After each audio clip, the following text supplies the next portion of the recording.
Good evening, everyone, and welcome back for more Blaze Black.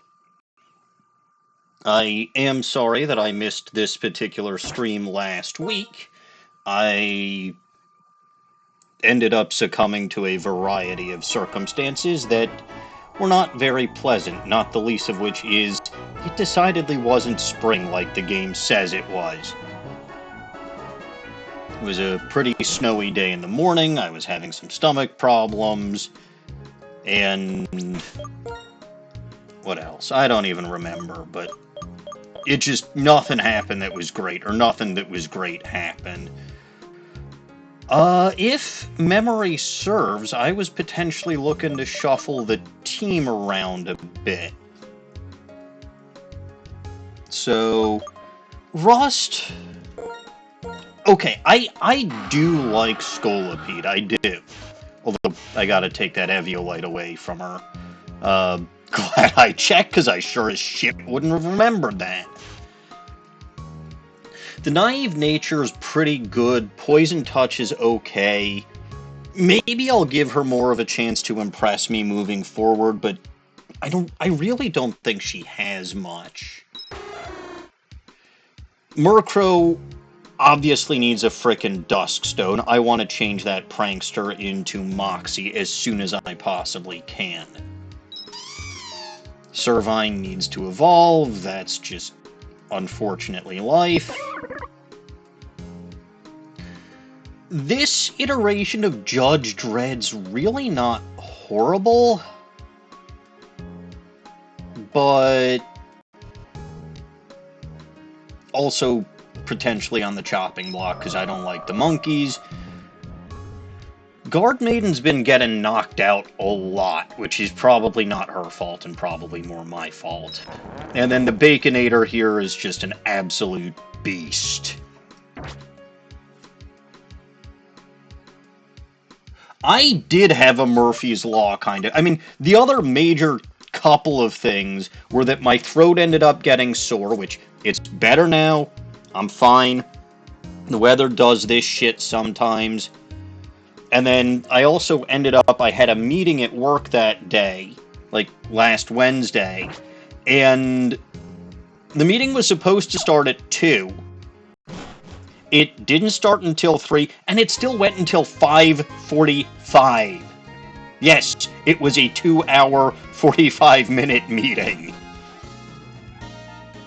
And honestly, there was still more we could have potentially discussed at that meeting, but, like, the general manager had to basically say, okay, we need to stop getting... And it wasn't me, surprisingly. It was not me getting off on tangents. I know I do that shit all the time while I'm streaming. That's when I'm home. When I'm at work, I do try to at least be focused on work. Alright. So is there any Pokemon that I would potentially want to take? Anyway, so I didn't even get out of the office until about 5:45, then had to wait until my car heated up because, again, cold day means that, well, it meant that, I really couldn't, like, I had to wait for my car to thaw, which was not phenomenal. So with all that, I just got home and I was like, you know what? I just want to play Breath of the Wild. And I don't feel like streaming because I can barely talk. Even I learn lessons every once in a while.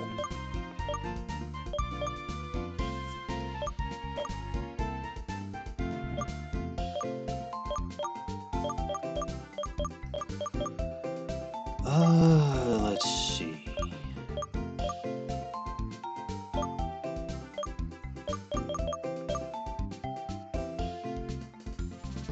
Scraggy's an interesting choice.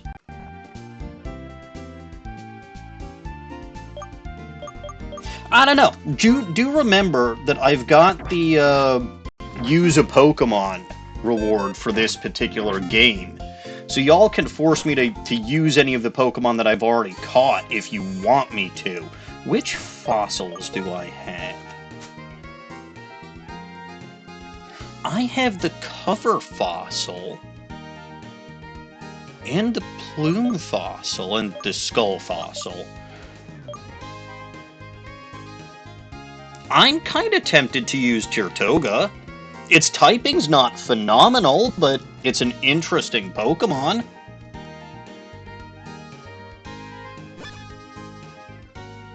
It's a very interesting Pokemon.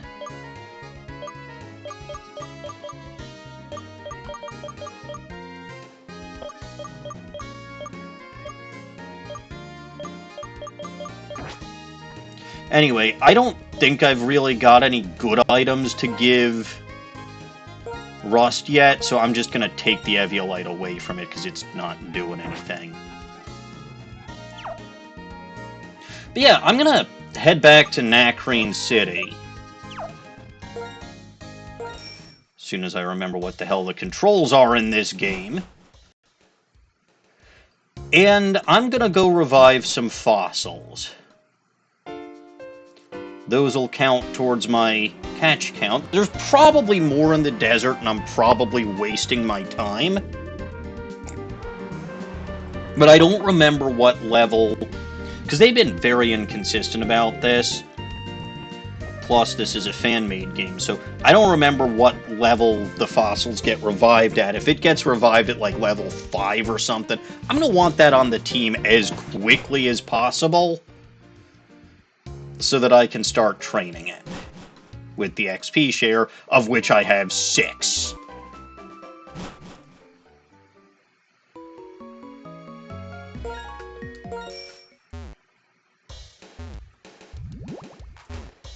Actually, can I get through here yet? No.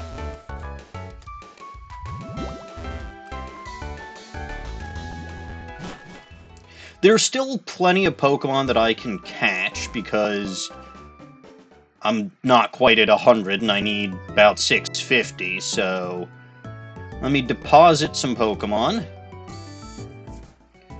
And honestly, I might reset for these, especially if I'm considering using Tirtoga, which I actually am. I would consider resetting until I get at least a decent nature. The other two, okay, not so much. I am almost certainly not going to use Shieldon or Bastion. As much as I love Byron, as much as I really love Byron for his appearance in the anime, in the English dubbed anime, just because he was voiced by Dan Green, I'm not going to... I'm not going to use that. So, alright, you know what? Let's revive the two that I'm not going to use first. We'll go with the Skull Fossil first.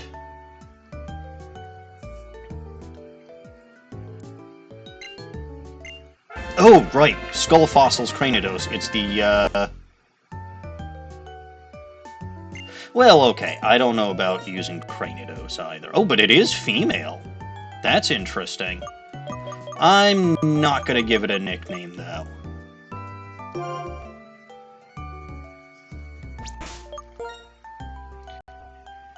Level 25. Okay, so that is very competently leveled.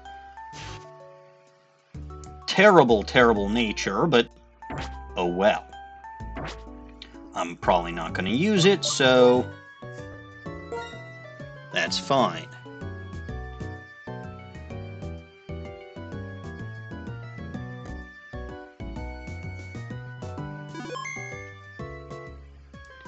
Alright, and here's where I'm going to pull a little shenanigans.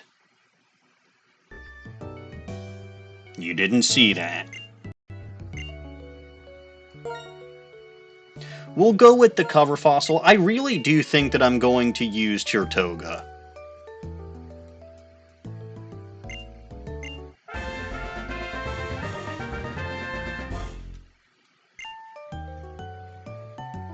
I'm not going to give it a nickname. I have access to the name rater. Let's check nature.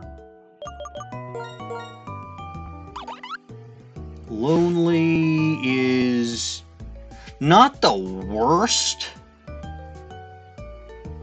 but also not the best. Also, I believe its other ability is solid rock. I might prefer that. So let's try this again.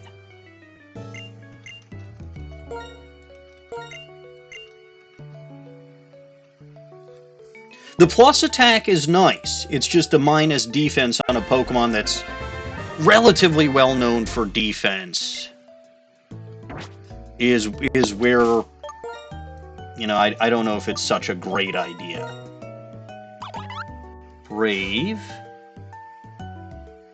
Still sturdy.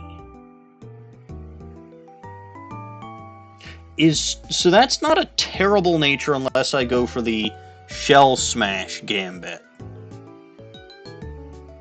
Like, honestly, I'd want, like, plus attack minus special defense, ideally. But that's not a bad nature.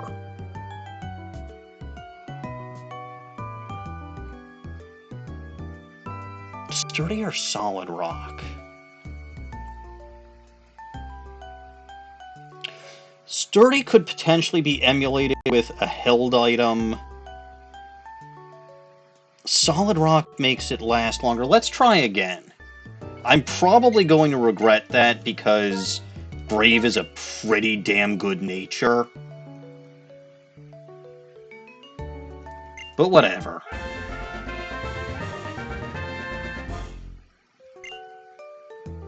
If this is actually something I'm considering for a teammate. Brave again, sturdy again.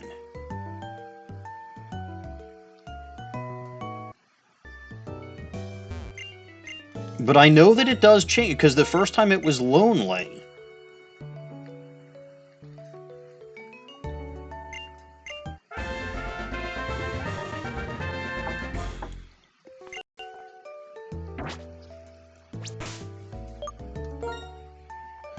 Let's see.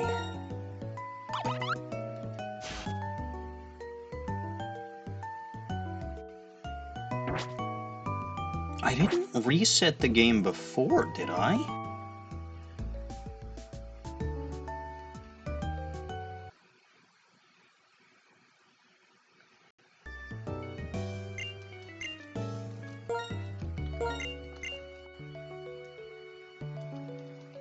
Does that make a difference?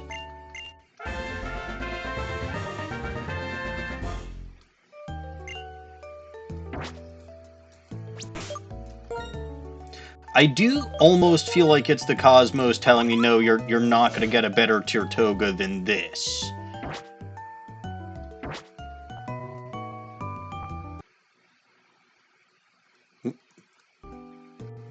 But I'm actually going to reset the game and see if that, because maybe I'm an idiot. And if I am an idiot, I can just hit F1 and get the Brave one back. I don't know. Being an idiot is what I do best, especially when I don't have goblins here to tell me that I'm doing something stupid.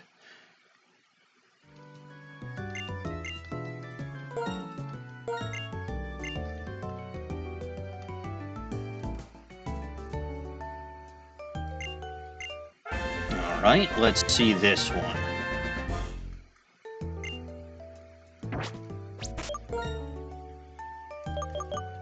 Definitely different. That's 68 HP, naive nature. Minus special defense plus speed's not bad. Still sturdy.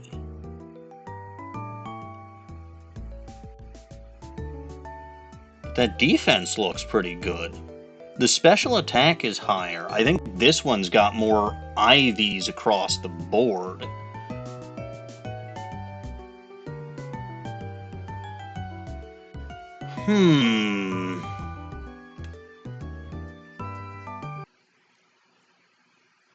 Try again. I'm being way too picky here.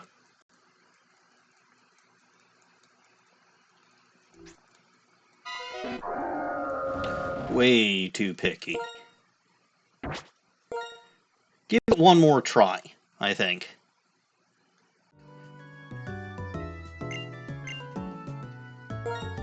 It does have Solid Rock as an ability, right? I'm not crazy? I'm pretty sure it's got Solid Rock as an ability. Okay, technically I don't know for sure because this is a fan game, but...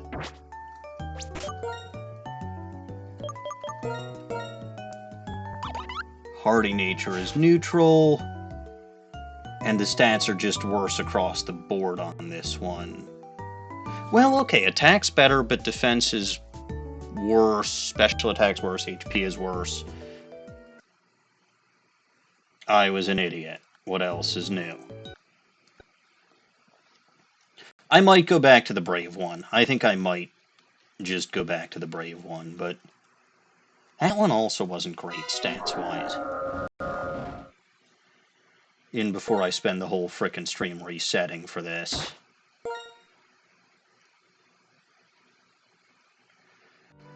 Who knows?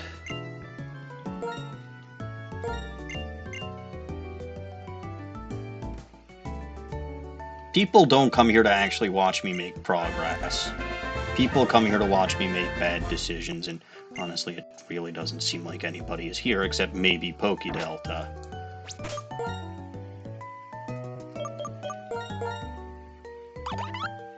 Adamant Nature.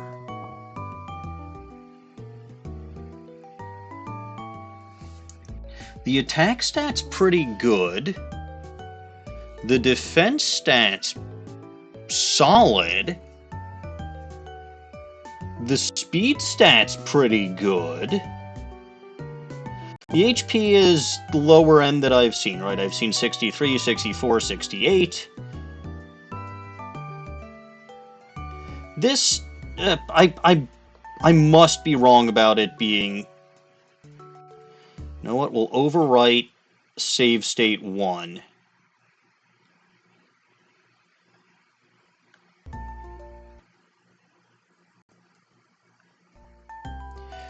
We'll try this again, because I want to see if Solid Rock is even a thing.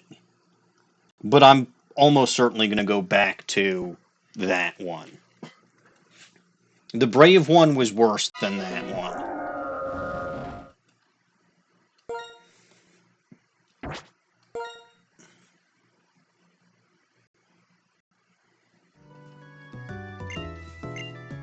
I know, I'm pretty sure I said one more try like 3 or 4 or 5 tries ago.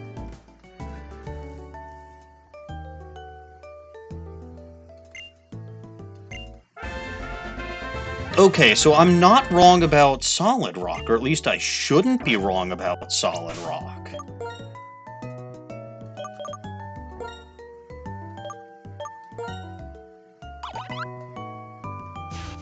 There we go! It can have Solid Rock. Okay, good news. I'm not crazy.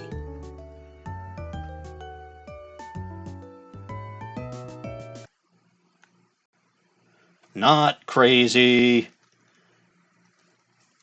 Wait, why did I reset? I could have just...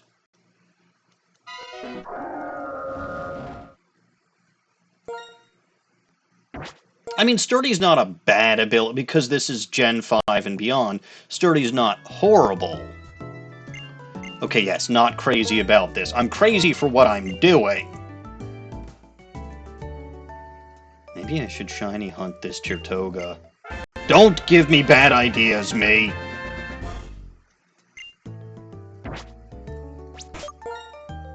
I don't even know what shiny Tirtoga looks like. That is the exact opposite of what I want. So you know what? We're going back to F1. And we're taking this Tirtoga.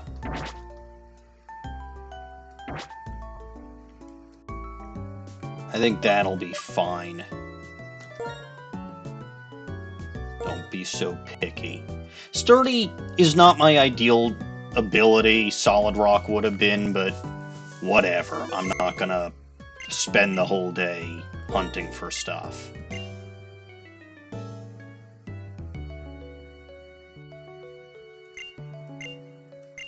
Damn it!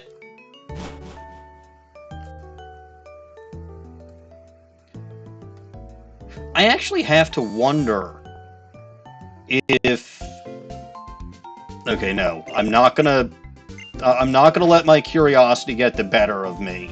Because I was thinking, okay, is it when you give the fossil to be revived, or is it when you receive the fossil? Yeah, Tortoga's here to stay, at least for a little while.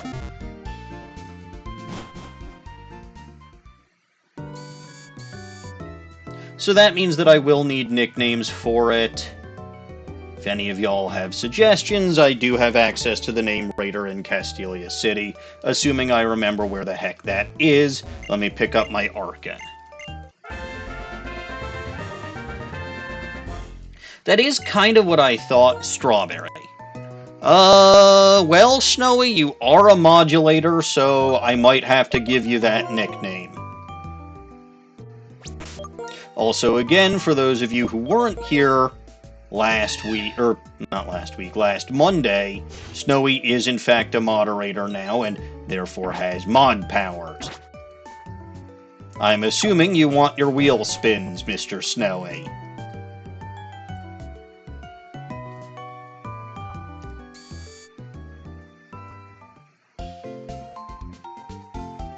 I will get right on that as soon as I deposit, well, as soon as I move around my Pokemon a bit. So we'll put Rust back in. Oh, alright, let's wait on those then. I can certainly wait. This is why I don't automatically do anything without asking first. Because even though Snowy has 2 wheel spins at his disposal, he doesn't have to use them right away.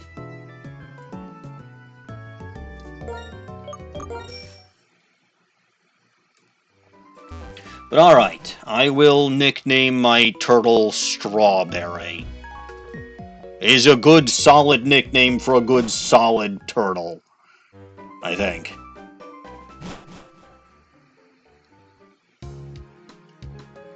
Oh yeah, wait until I'm doing something. Well, okay, to be fair, yeah, the wheel spins actually do have the possibility of being extremely disruptive. You won't get anything like ban an item or force an item or anything like that, unless it's chat's choice or voice chat companion co-host's choice.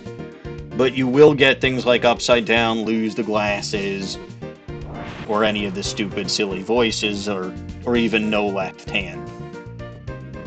Which with this is a lot more devastating than you would think. Because, like, my A, B, start, select buttons are all on the left side of the keyboard. Here's the... I don't remember where the name reader is. I think... Well, he's somewhere in this damn city. But if memory serves, I think he's actually in one of the back... Whatchamahoos, it's here.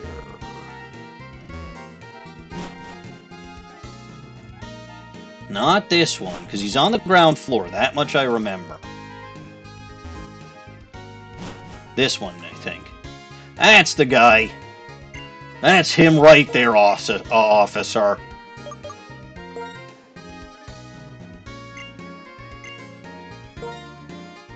Alright, let's see. S T R A W B E R R Y. Strawberry. That's a better nickname than before, I'm sure. Hooray for Strawberry. I think wife likes raspberries better, but that's neither here nor there. And Strawberry, I will give the Eviolite to. Because Strawberry's level 25, which is relatively competently leveled, and won't take damage from Sandstorm, which is another good reason to have a rock and a ground type on my team at the moment.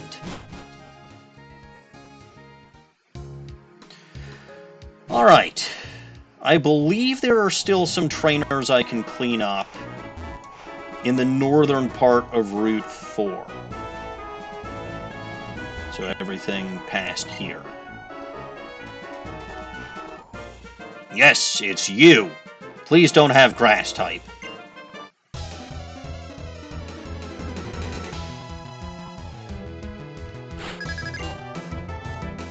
Okay, that's actually...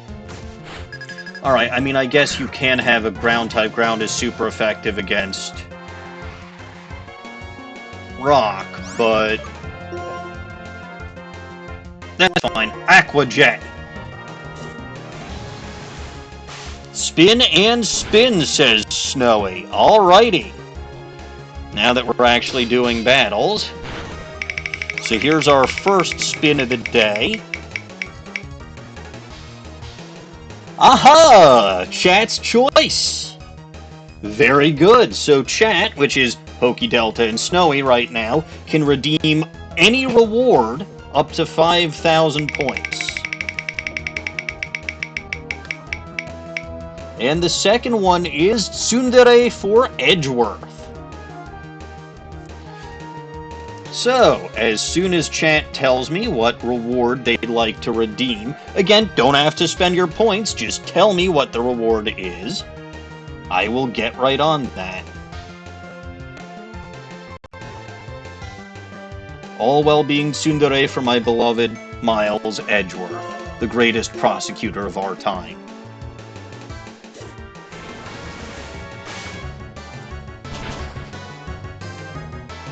Redeem upside down. Okay, I'm not sure how I can do that.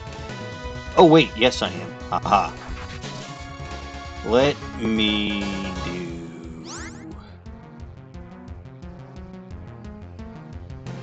that.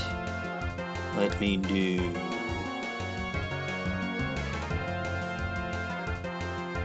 that.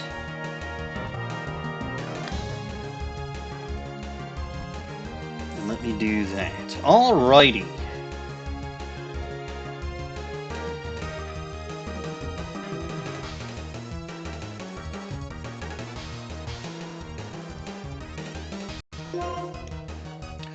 So, I suppose I should tell you all about how much I adore Miles Edgeworth and his charming personality and his legal gallantry, and looks like you did have a grass type after all. Edgeworth wouldn't betray me like this. You are betraying me, and I don't appreciate it. Baconator. I should nickname one of my Pokemon, the most gallant Pokemon that I have, I should nickname Edgeworth. So probably something like a Gallade if and when I get one. Because Edgeworth is just truly a gallant person. He rides into my rescue. He...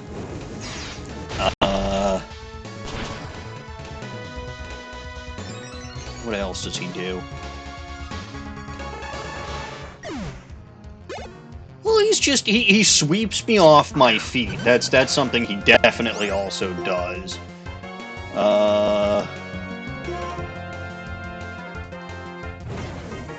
And I love being around him. I missed him immensely in Ace Attorney 4. Like, why the heck is the only character... Okay, I guess technically there are 3 overlapping characters between the original Ace Attorney trilogy and the second one, but like... They got rid of Maya. They got rid of Gumshoe. Then they also got rid of Edgeworth, and that was the biggest mistake. They kept frickin' Phoenix Noodleman, the idiot, not even allowing him to maintain his status as a defense attorney.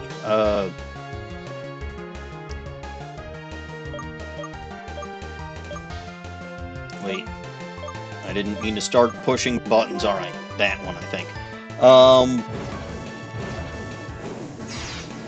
And I just... first of all, you can't have a game with Phoenix Wright and not Miles Edgeworth. That's just blasphemy. But they kind of had to get rid of Edgeworth because I guess he might have just been too great and too powerful and too whatever that... Oops. I meant to go up, so why did I go sideways?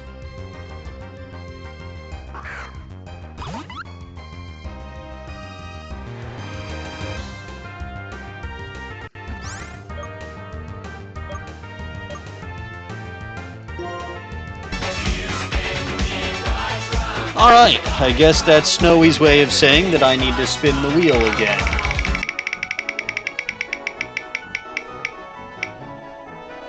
Tsundere for Melee. So we go from being tsundere for one of my pretty boys to being tsundere for the other pretty boy.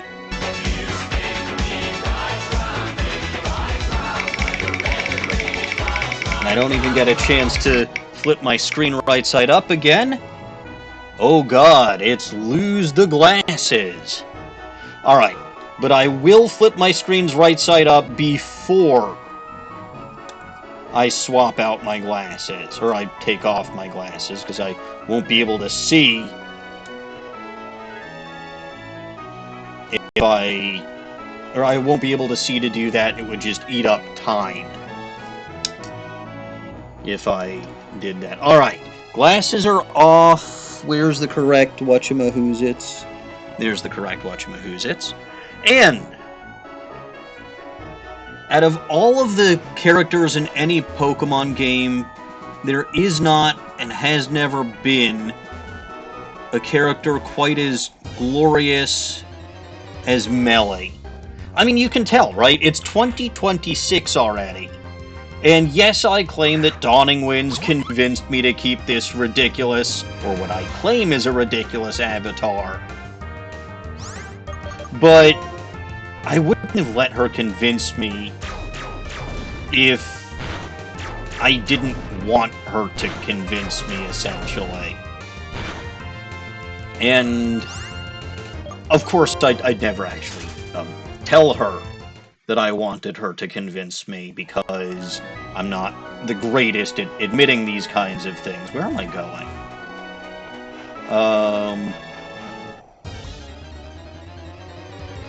But,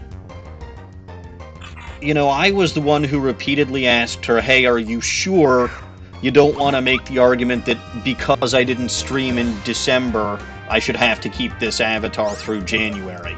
What do you want to bet that come end of January I'm going to be like, well, okay, you know, the replacement reactive that I'm waiting for isn't ready yet, so I'll just keep it until it's ready, and then next thing you know, it'll be 2027, and I've still got this because it's the truth and it always has been. If I see a blue squiggle in there, that might be Pokédelta still, but if that is someone new and you're just tuning in, I don't have my glasses, so I can't read what chat's saying. What else?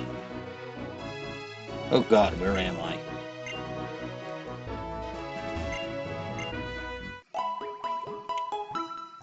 But yeah, that's the story. You know, that's just don't tell anybody about that.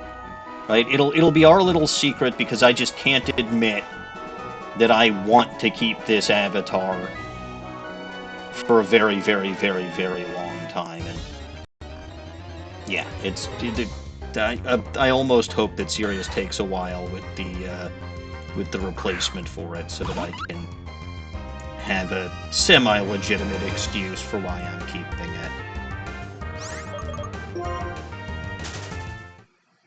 Because Melee is great, and I don't want him to know that I think that, and I don't want Dawning to know that I think that, and... Okay, I can't see her because my glasses are off, but I'm looking at Yoko now, and I'm pretty sure she's giving me a judgmental look. What happened?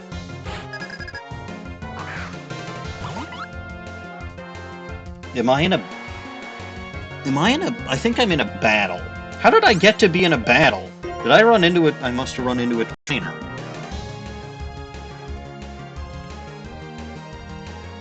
That looks, if I squint really hard, that looks like Wingull.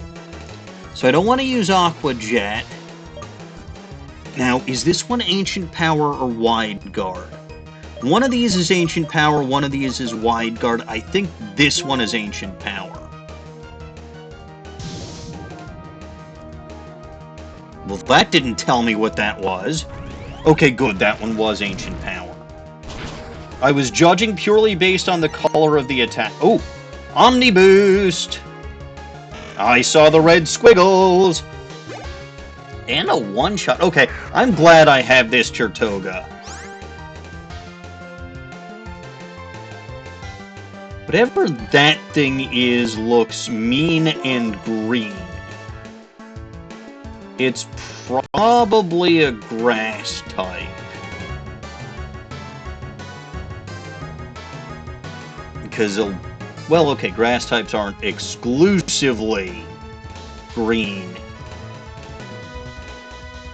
And not every green Pokemon is a grass type, but...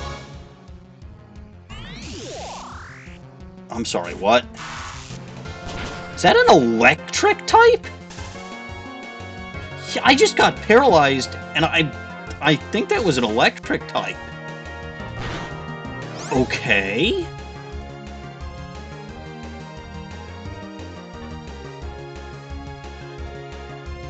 I completely missed what happened. Did that thing take... Oh, probably took sandstorm damage, because I thought I was paralyzed.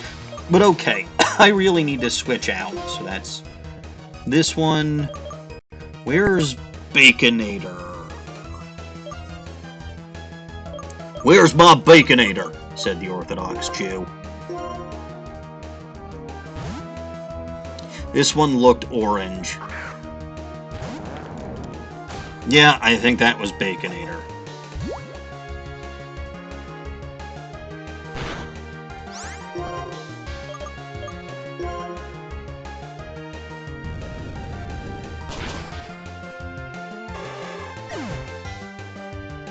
It does occur to me that Baconator actually pairs pretty well with Tirtoga. What is that? What is that? That's doing a weird animation. It's probably been 5 minutes now. Somebody in chat would tell me if it's been 5 minutes, right? I can't read my watch.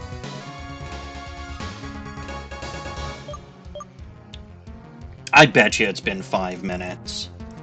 It feels like it's been longer than that. Ow, I poked myself in the eye with glasses.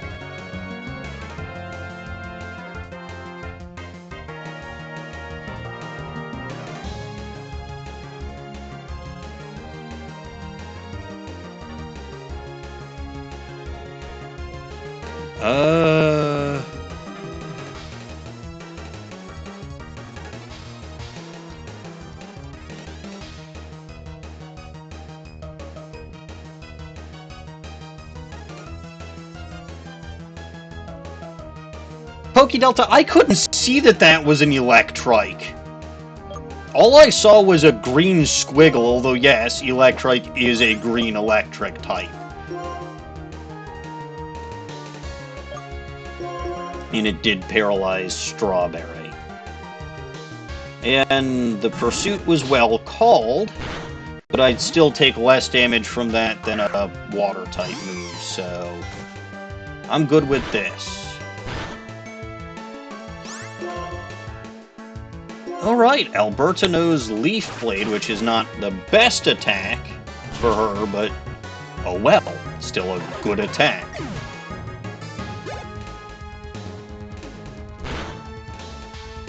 And Spearow. Your hidden power was hidden power ground. I'd go back to Strawberry, but Strawberry is paralyzed because I couldn't see. Now, to be fair, I should have gotten out anyway, especially if I thought that was a grass type. But I didn't. So we'll go Guard Maiden, and haha, your mirror move was to switch Pokemon. Would be funny if you were forced to switch Pokemon because you used mirror move and my move was to change Pokemon. Except you don't have any Pokemon to switch to, so you lose. Oh, you did still have Pokemon to switch to. Boy, you've got a lot of Pokemon. How many Pokemon? I don't know how many Pokemon you have, because I didn't see when I got into battle with you. I missed that. Sand attack. When I've already used Shockwave. This guy here is a frickin' brain genius.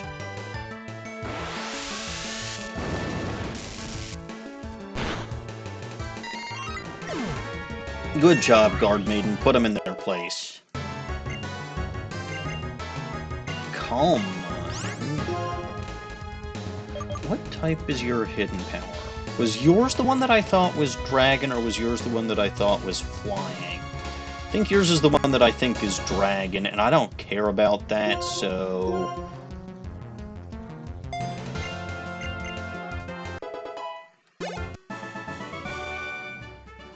The guidebook did not tell you how to win. Well, the guidebook didn't tell me how to not get in battle with you.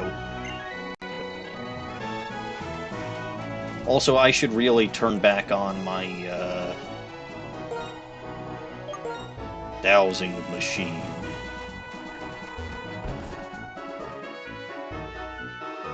Alright.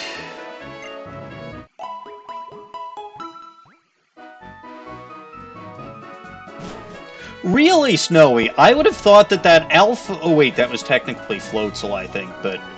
I remember the Alpha Floatzel gave you in particular some trouble. It kept drowning you. Just saying.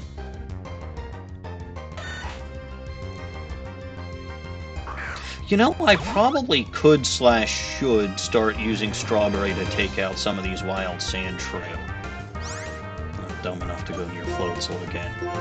I go near that Alpha Floatzel all the time, and you sneak up on it from behind, so it's closer to the shore than I am.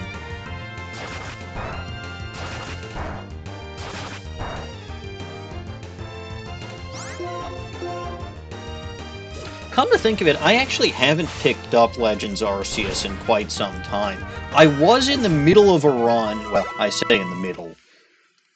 I was doing a run where I was trying to be a 10-star member of the Survey Corps before I battled, whatchamacallit, Cleavor. I'm at about 9.5 stars, by which I mean, I think I only need... Well, this is not a good matchup for Strawberry. I feel like I only need about 5,000... No, it's more than that. Maybe 15,000, but I don't know.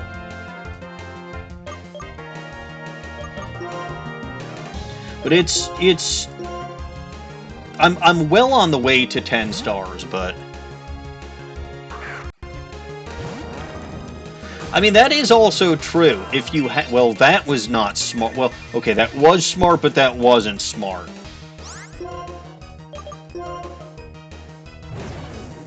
I'll show you why that wasn't smart.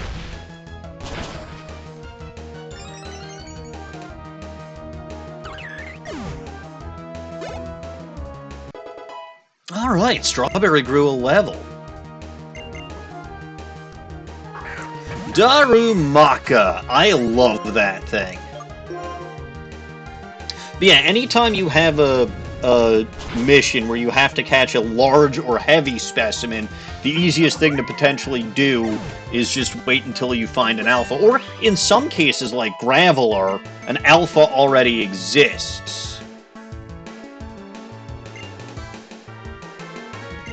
I still think Alpha Wurmple, Alpha Bidoof, and Alpha Magikarp are some of the funniest alphas that exist. Oh, Alpha Combee is pretty funny, too. But that's partially because Alpha Combee only has 2 of its eyes instead of all 6 of its eyes that go red. Get same thing with Gastrodon. Right? Gastrodon has multiple eyes? Purple Wurmple is cool, and Legends has probably got to be the easiest game that you can get a shiny Wurmple in. Man, this one had a lot of grass types. I don't appreciate all the grass types. It does explain why you wanted to use Sunny Day. It does. Ah, you used Detect. I hate you.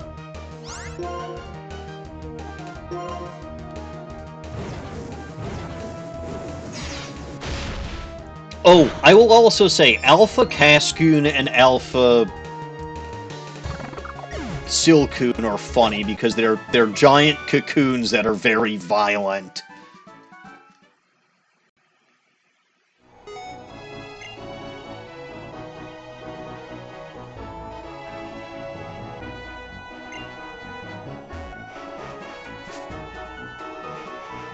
Okay, I mean, Wurmple is technically a non-poison type. It could potentially evolve into a poison type, but it doesn't have to.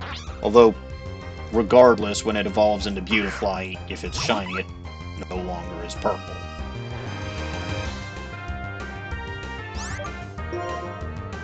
You don't evolve. You can evolve shinies! Also, speaking of shinies, I think I got, what is it, 3 shinies in Pokemon Sleep this week? Which was pretty cool. I evolved shiny Swablu into shiny Altaria, which is a no-no, apparently. Knock, knock.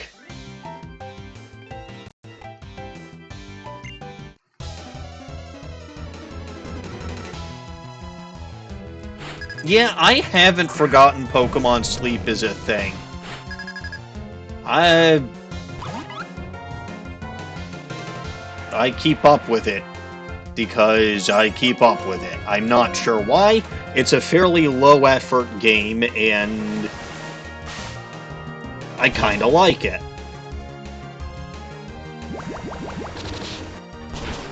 Well, I can already tell this is going to get annoying.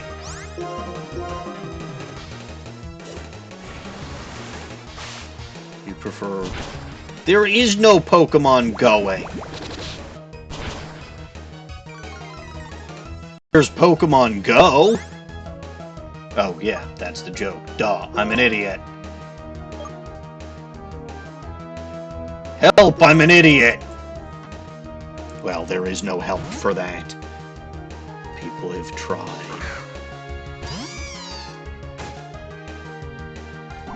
Many people have tried. This Boldor seems to only know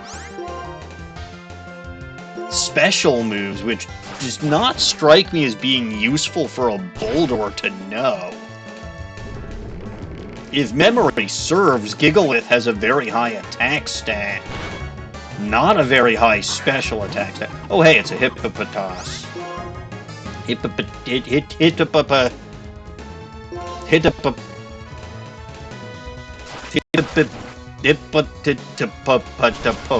Also, Pokedelta, did you mention Alpha Delibird?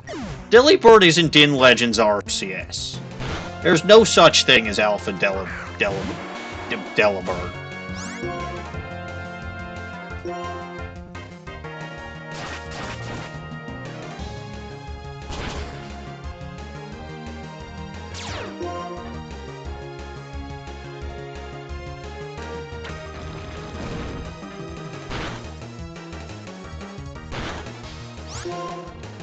I will explain the obvious to anyone who I feel needs to know it.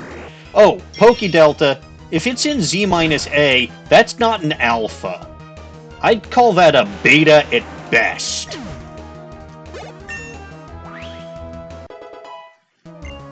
Like, alphas had a reason to exist in Z-A. Or, sorry, in Legends Arceus.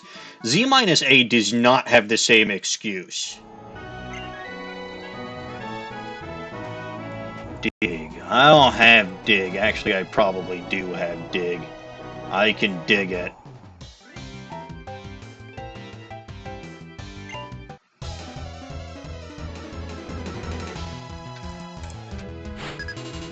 Anyway, threatening Delibird already existed in the form of Iron Bundle, which is really funny, really memey, and fantastic. Is the best.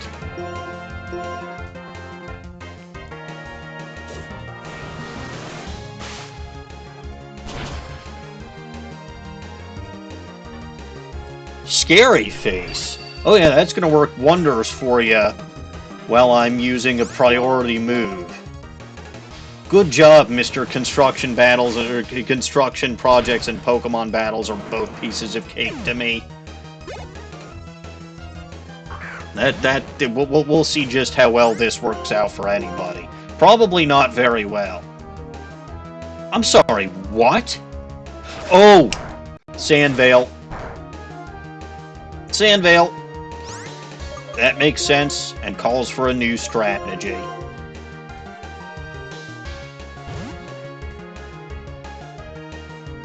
Yes, Alpha Emboar is a beta. Anything that's in, well, okay, what they call Alpha Emboar. Anything that's in Z-A is a beta.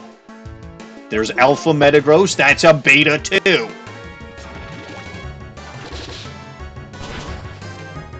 Different phenomena means different Greek letter of the number bet.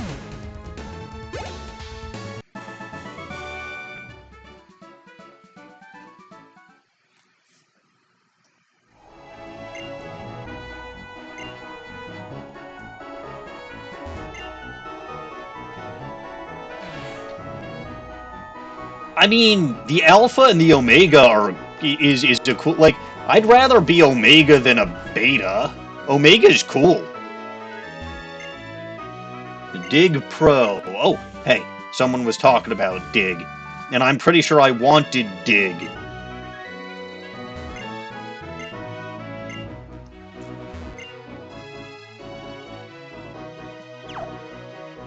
I don't mean it as an insult. Well, okay, I sort of mean it as an insult, but I don't actually mean it as an insult.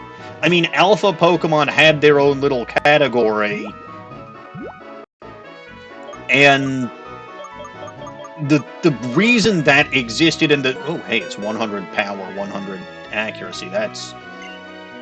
This is why I like fan games. They do fun stuff like that. Are you fucking kidding me? Baconator can't learn it? Baconator's a ground type here! Fine. Rust will teach you, Dig. What do you got? You got Baton Pass pointlessly. But, like, it's a different phenomena causing the whatever. It's not an alpha anymore.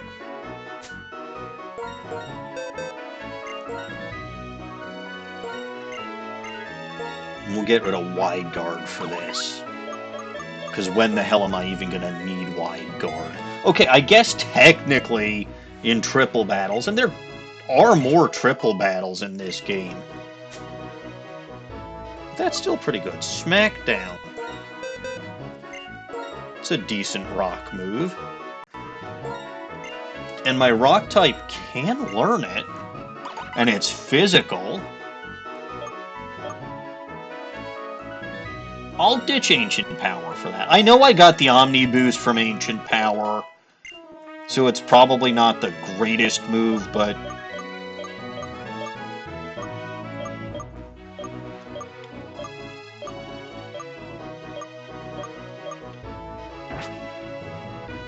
Anyway, what was I doing? What was I saying? Oh, yeah. For once, it's not actually meant as an insult to Legend Z-A. It's just meant as it's a different phenomenon and different cause, so you call it something else.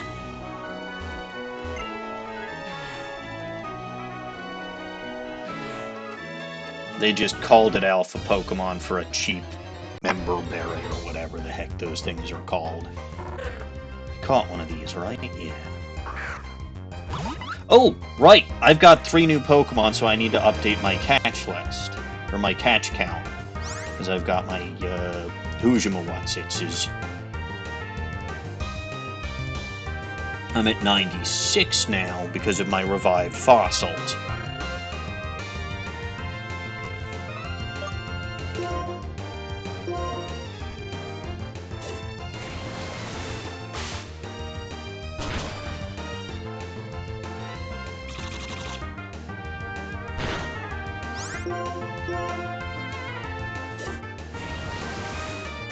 wonder if they made Flygon a bug dragon type in this. I'm pretty sure Yan Mega is a bug dragon type in this game. Which also is really cool. And again, abso-frickin-lutely should have happened. I mean, for God's sakes, it is a dragon fly. If we were ever going to have a bug dragon Pokemon... And I get that it says fly in the name, but it also says dragon in the name.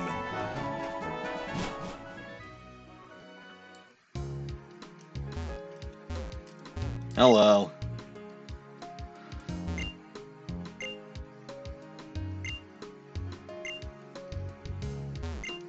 Alright. To the Relic Castle, or the Desert Resort, or whatever. This is the Desert Resort. You. And the most important trainer here is the Doctor. Do do do do do do do do do do do do do do do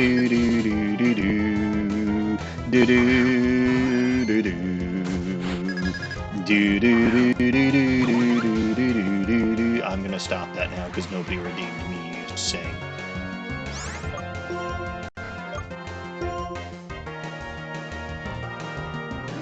Huh. Ground Dragon and Nose Levitate. In this game, I assume you're talking. Because I know that normally it's a... I know that normally it's Ground Dragon.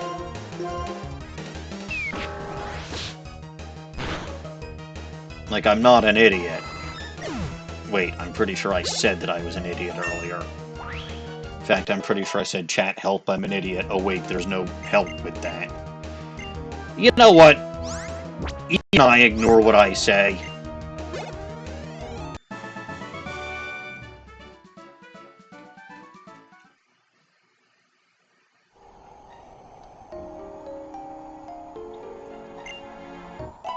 I don't know, Poké-Delta, the actual Pokemon Black.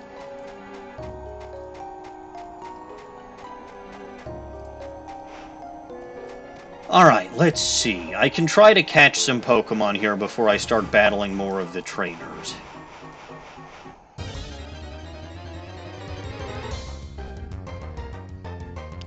Ooh, I don't think I have... No, I don't have one of those yet. See, if I didn't have Tirtoga, Crustal's pretty good.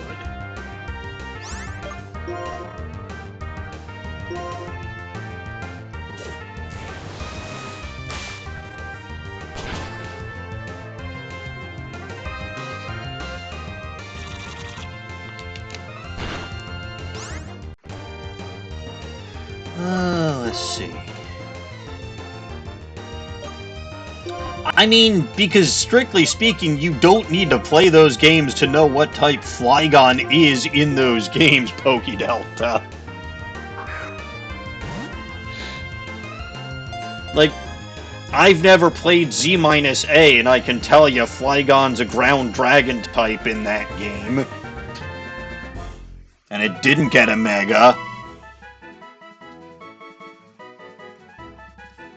Alright, that would be 97.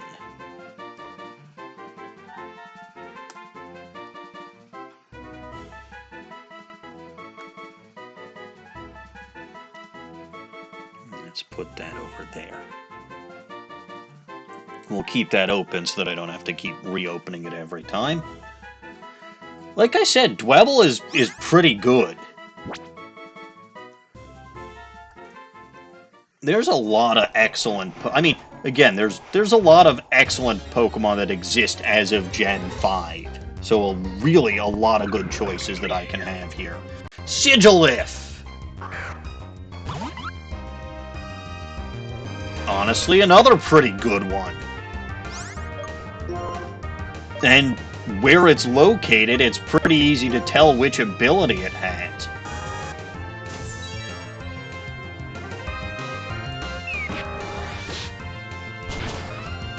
Yeah, I didn't think you'd be strong enough to take it out in one shot. But it doesn't have Magic Guard or whatever its other ability is. Which is a shame. But it does mean the sandstorm will whittle it down some more, so try a Great Ball.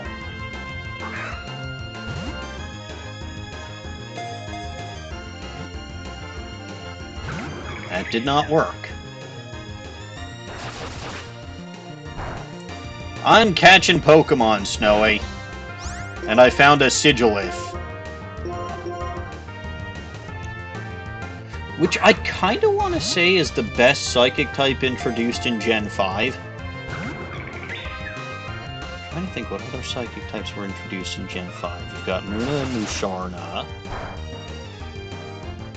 You've got Behem and Elgium.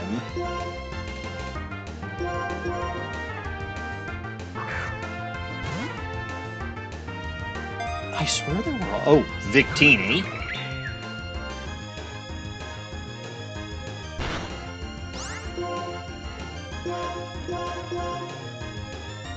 What other Psychic types were introduced in... Zenmo Darmanitan, which is just bad. That's 98.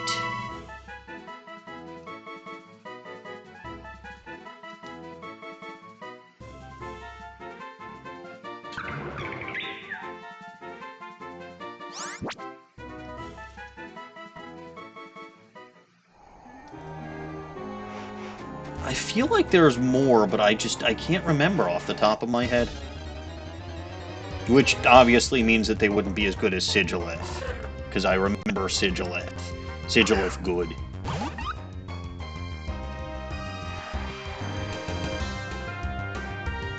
Probably gonna regret this, but let's try taking out that Trapinch. I've got the dog. Oh, well, I don't regret that.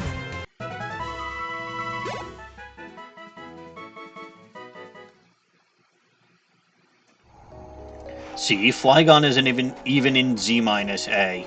That's how badly they screwed it, by the way. Ooh! Skarmory! Now that's a super duper well, that's a super Pokemon. Wait, this is Gen 5.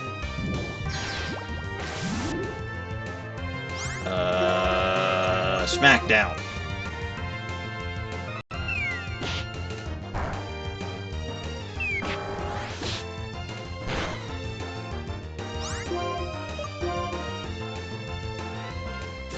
Skarmory didn't...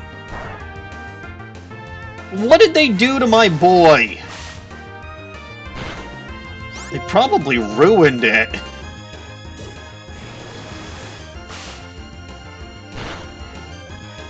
Oh, right, Roost. Well, that's not good.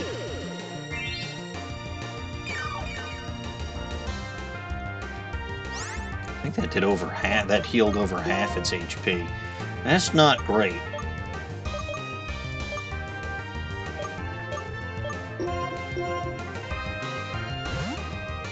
Skarmory has a Mega. Who thought Skarmory needed a Mega?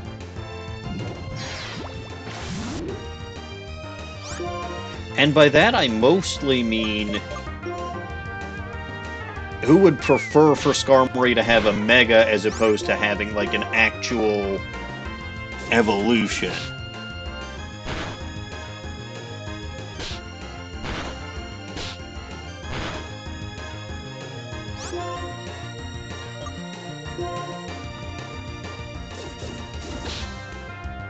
What the hell does Faint even do? I don't remember.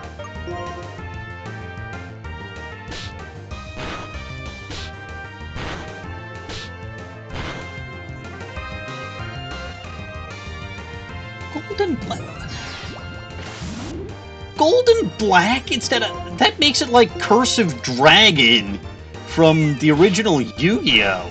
Who the hell asked for that? A moron. A moron is who asked for that.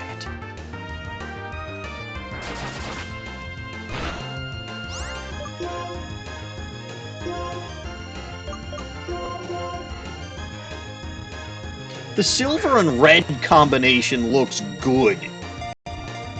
Or a black and red combination would look good.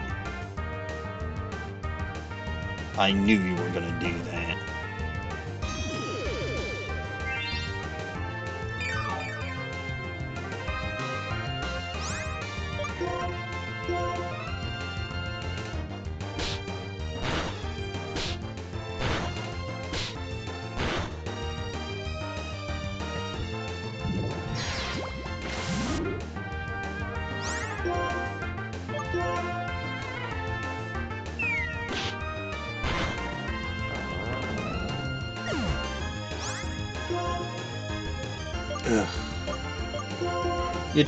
It disgusts me that they came up with new Mega Evolution. I mean, it disgusts me that they came up with this game. And obviously, if they were going to come up with the game, they would also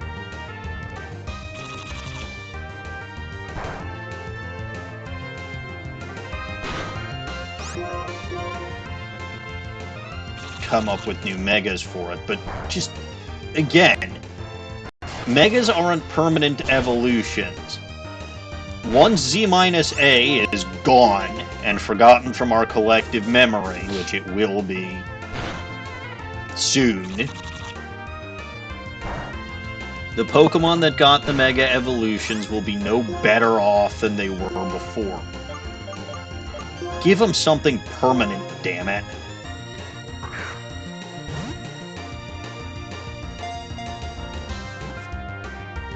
Okay, Snowy, no.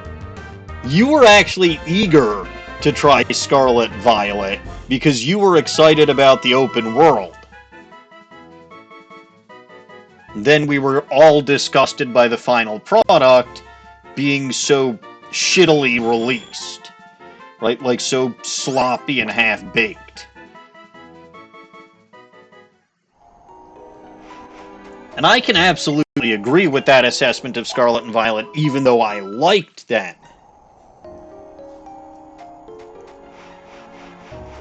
They were half-baked and inexcusable in how they were released. And a lot of things about it still are inexcusable. Fine, you won't hear me arguing that. But when I know that there's a game that I'm just absolutely not going to enjoy, why bother playing it?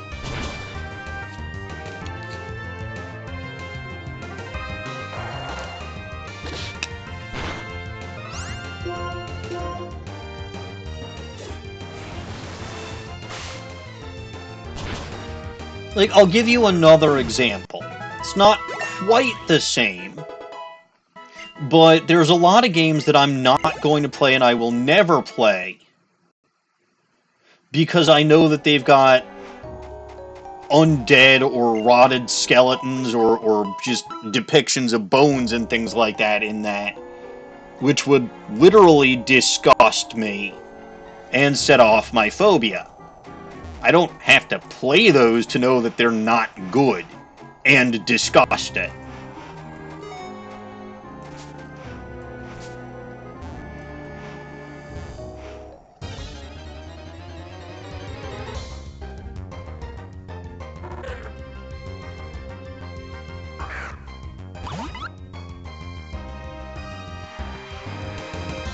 Alright, you leveled up, so let's see if your Aqua Jet does just that tiny bit more to knock this out in one hit. It does! Alright, your Toga's doing good. Let's start battling some trainers. Oh, again, Snowy, I don't disagree. They could have done and could have and should have been much better. Also, yeah, the Ace Attorney Investigations games, I don't have to play to know that I'm just not going to like it. It was bad enough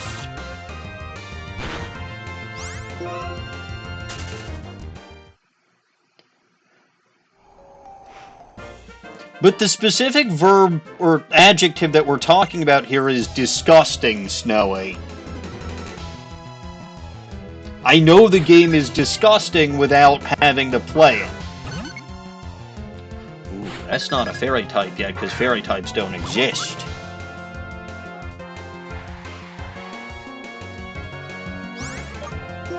You're gonna be smacked down. And that wish is gonna be annoying, because something is going to get to benefit from that.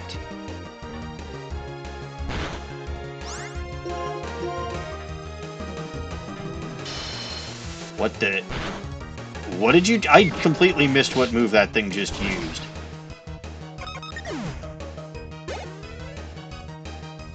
Sunflora. Yeah, that smells about right. Summon the Baconator.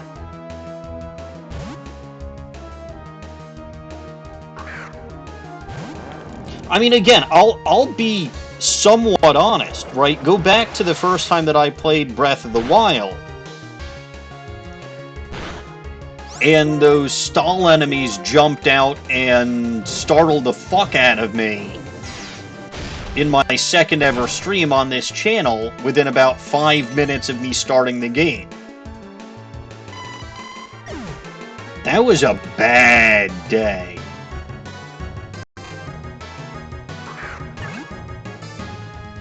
That was a very bad day. This is also a bad day. It can't be Fairy flying, Pokédelta. Fairy doesn't exist.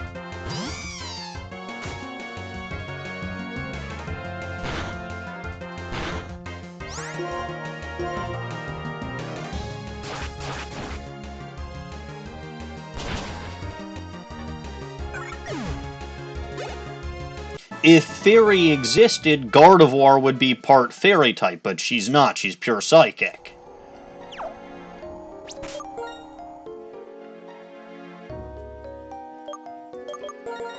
I hate Pokemon. You say that as I am playing a Pokemon game. Okay, it's technically a fan game, but it is based off of an actual, like, it's just a standard game with more difficulty and more options.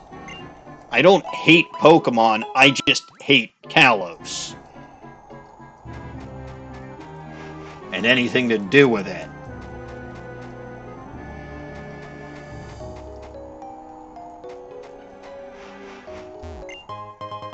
A Dome Fossil. The False Lord.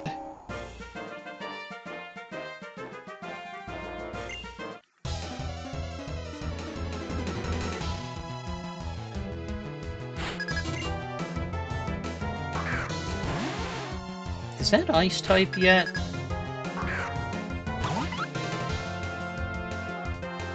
Fine, you're allowed to hate Sinnoh, Snow, eh? I don't know why you're replaying why you're replaying Legends Arceus if you don't like Sinnoh or anything to do with it, but that's your call. Okay, it's pure water type.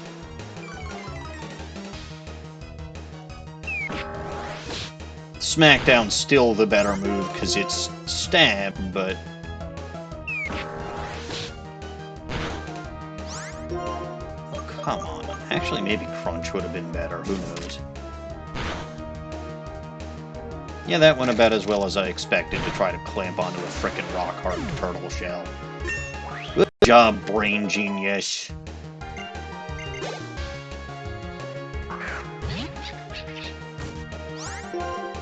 Alright, Volleyball.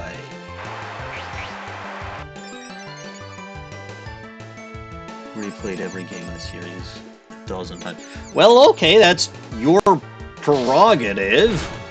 I'm not sure why you would do that, but... Hello, Joe! How are you this fine evening? I seem to have run out of tea, so I might have to go get some tea soon. I may have mentioned it's cold here, and it's... I'll tell you what's bad, it's gonna get extremely cold over the weekend. Hello, Normans! Ah, the wheel spin. Let's deal with a wheel spin then. What do we got? Curse me kilts! Joe, wind chills are going to get into about minus 27 or minus 28. No, lower than that actually. Because they're saying that it could get down to about minus 35 Fahrenheit. Is what wind chill could be at this weekend. So, this probably is coming from you, right? This is the Canadian thing.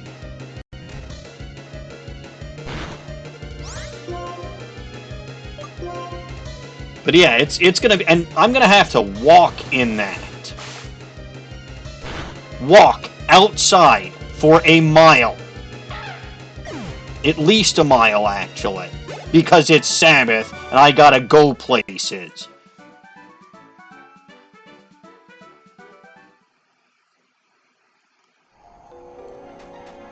Because, of course, it's Friday night and Saturday that this Arctic blast is coming in. Oops, that's not supposed to be 99X, that's supposed to be 99.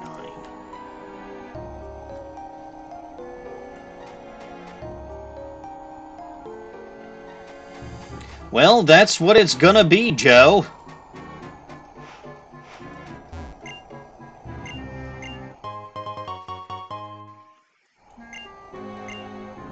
I've got my giant winter armor jacket. I've got my winter gauntlet gloves.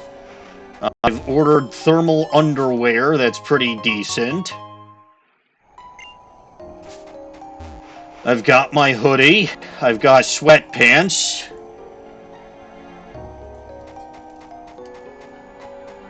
And I'm a Chicagoan.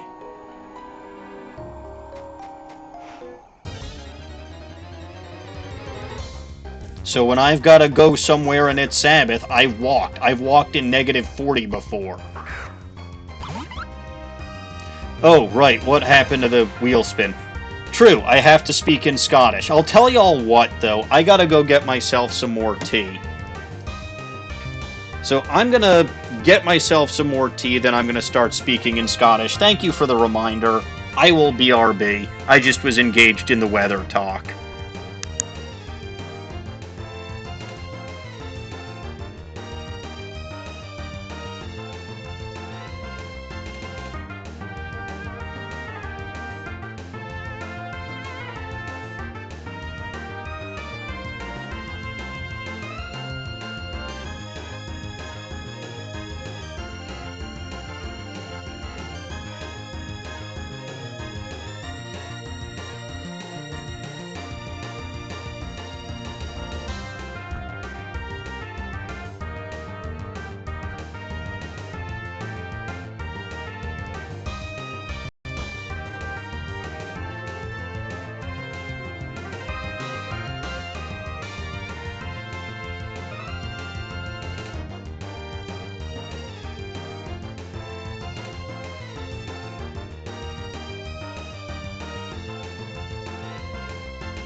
Ah, you shouldn't worry about me becoming British, Pokey Delta. You need to worry about me becoming Scottish.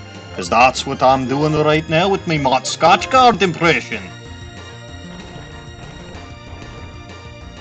Also, thank you, Snowy, for getting rid of the spam.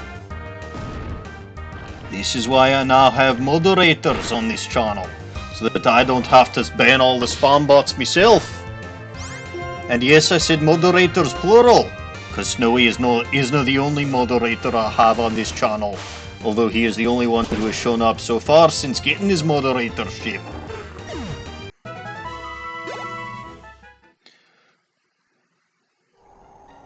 Alright, what is this item down here?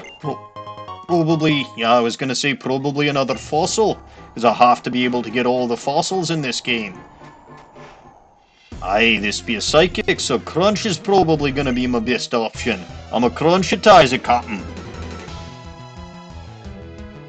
Oh, auto mod caught it. I didn't know I even had an auto mod. Oh, right, I forgot about Gothitelle.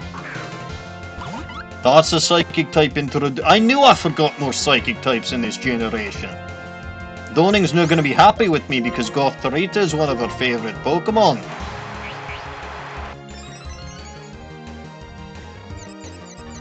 Aye, time for another wheel spin. If this be another voice, I'll have to finish Scotchgard first. Aye, it be who's this who's your ray. So once I'm done being Mott Scotchgard, I'll have to do that instead. Some more funny voices for us all to enjoy. And I now have my tea, so therefore I can do these without worrying about it. Aye, Strawberry has very bad luck with confusion. Always hitting himself in confusion. Aye, this place always needs more chaos. Alas, there are no goblins because I told Donning not to get their headphones on until her ear gets better. Although it appears that there's going to be even more wheel spins, this be precisely why I have the wheel spins. And it be Curse Me Kilts, so I have to do Curse Me Kilts, followed by Who's This Who's Your Ray, followed by another Curse Me Kilts. I'm just speaking in stupid accents the whole rest of the day. Aye, this be exactly what I signed up for when I put all those things on the wheel. And it be exactly what you all want, because you're the ones who asked me to make these channel point rewards in the first place. I didn't complain about that though. It's very funny. Or at least I think it's funny. Perhaps my sense of humor is no good though.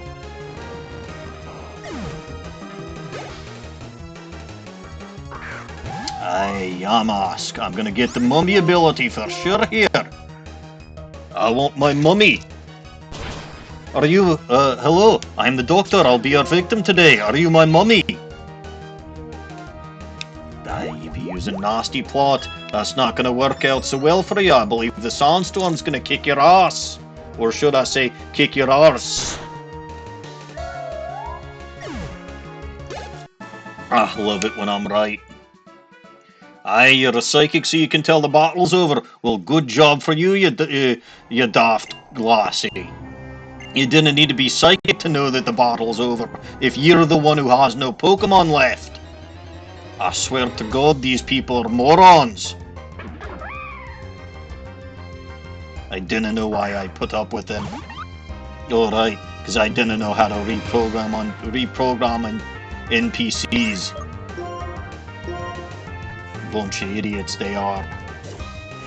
There's probably a Scottish word for idiot, but I didn't know it because I'm not actually Scottish. Even if my accent's very convincing. Aye, it didn't be convincing. You didn't have to tell me that it's not convincing.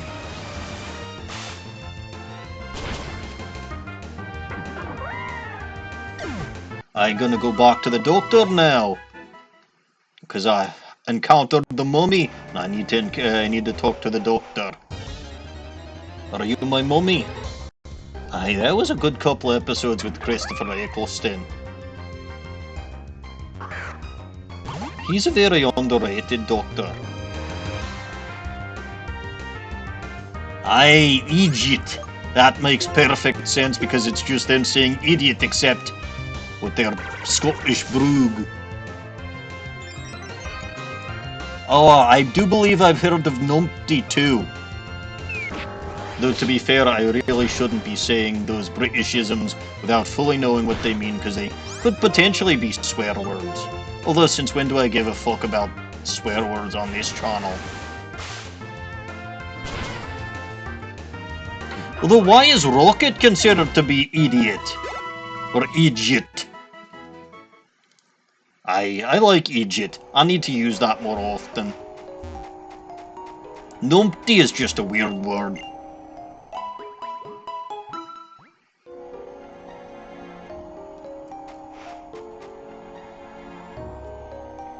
Rocket roaster. What the fuck is that? What the fuck do they say in that country? Well, okay, technically Scotland isn't its own country, but what the fuck do they say there?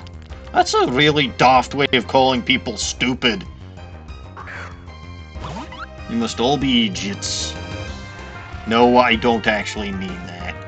And now it's time to switch over to the Canadian voiced area.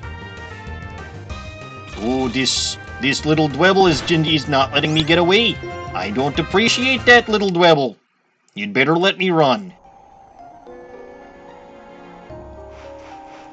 Okay, there's a difference between saying that I'm off my rocker versus saying that versus using rocket is a term for someone who's an idiot. Also, I'm not the one who came up with that list there, eh? Snowy looked it up.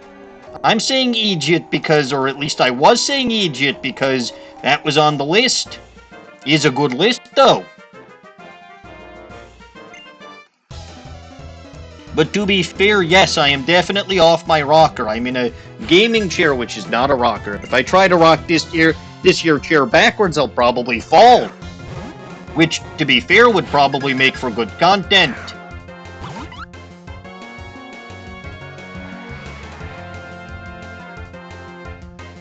I prefer not to even try to speak that language. In fact, I'm not even 100%. I think you're supposed to pronounce the language Gaelic, but not 100% sure about that.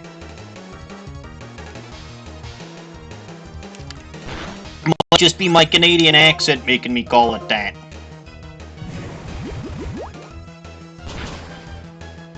But I don't know how to pronounce any of those words there, so I'm not even gonna bother trying.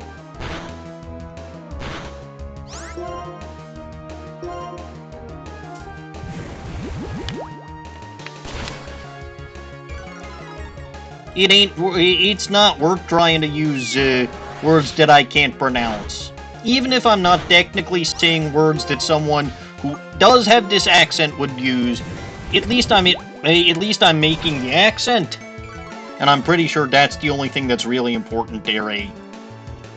And as far as the Canadian accent goes, it's probably pretty inaccurate. Pokey Delta, I've heard of that expression before, Derry. I was just saying that I'm literally not on a rocker in the first place, because if I tried to... First of all, you know that I take things literally, Derry. I might also be a kleptomaniac.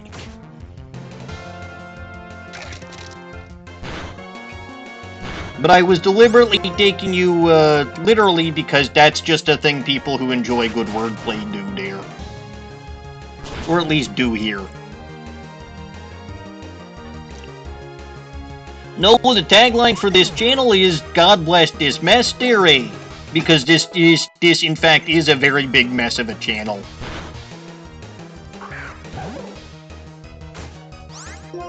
Oh, look at that ice type there. At least I'm not a dragon type yet, eh? Also, Endure is perfectly useless for that ice type to be using here, because even if it survives by 1 HP, it's gonna get KO'd by the sandstorm there. See, exactly as I predicted. That Endure was a waste of a turn. You didn't discover something good about me, I just discovered something terrible about you. You're just as stupid as everybody else here. Oh, wait, I'm Canadian. Sorry, I need to apologize for my rudeness.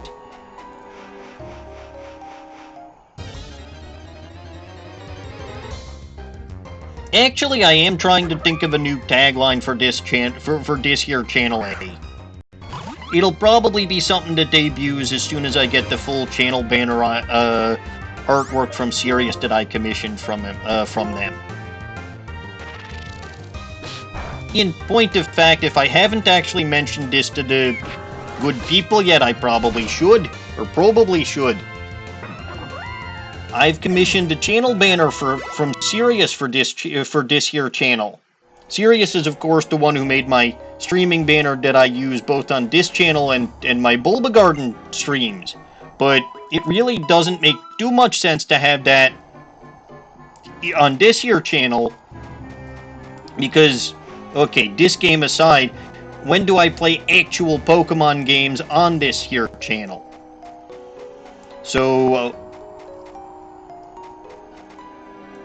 yeah, so there will be some artwork that Sirius is working on for this channel that include a lot of references to a lot of my earlier on streams and some of my other materials as well. Plus, redheads. Lots of redheads, because redheads are good.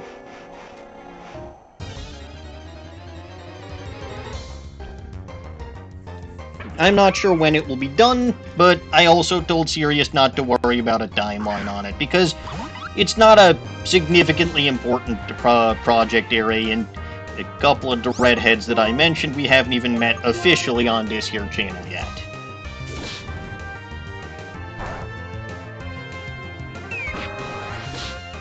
Well, to be fair there, Snowy, technically you're not wrong that this here banner could use a little updating, even as far as my Pokemon series go, but these 5 were the first 5 that I ever streamed for Bulba Garden, and they're kinda special.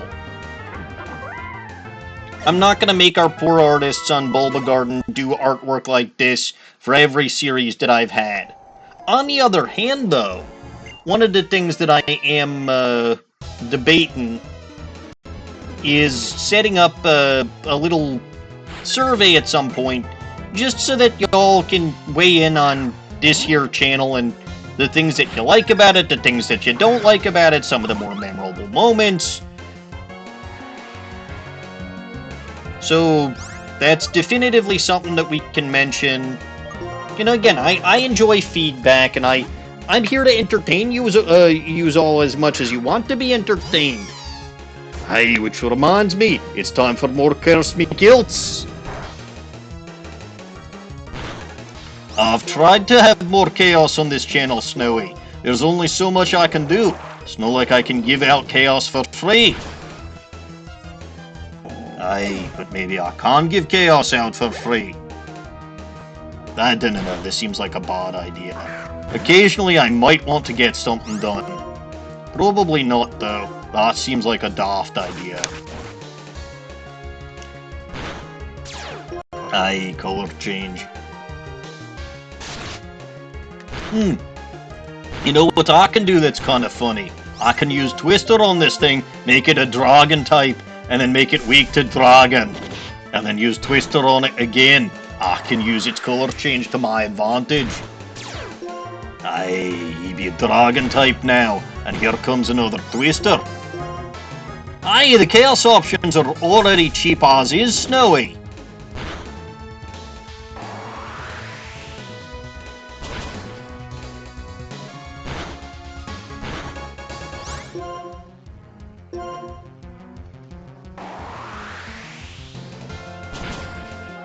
Though, to be fair, one of them does depend on having a little goblin present, but again, there are ways that we can use to get around that.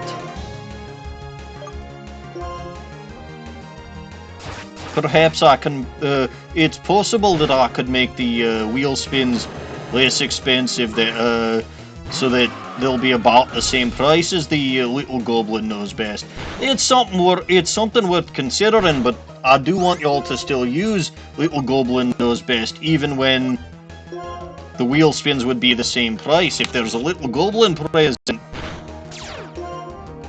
Aye, I forgot about Rattled. And this thing is just roaring over and over and over again. What is this, the roaring 20s? I'll just use Aqua Jet.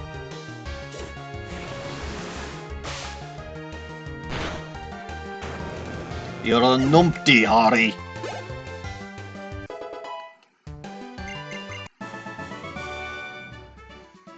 You're feeling very upset because you couldn't win? That's because all you did was roar with your last Pokemon, you fool. You numpty. That probably sounds pretty bad when I say it. I shouldn't have said numpty.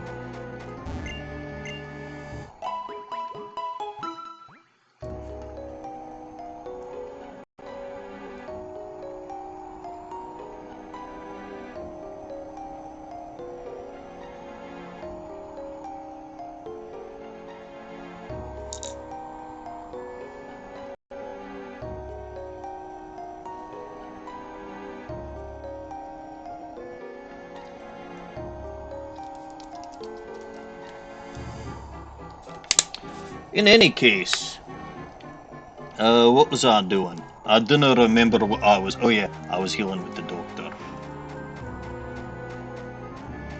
There are lots of trainers to train off of here, and you can see that Tirtoga is now almost the same level as the rest of the team, which is quite nice. To be fair, actually, same level as Dark Fedora. Higher level than Rust. I forgot Rust was such a low level. Well now, we got to do something about that. Though to be fair, probably not the best time to be using Rust because of the sandstorm. Oh well.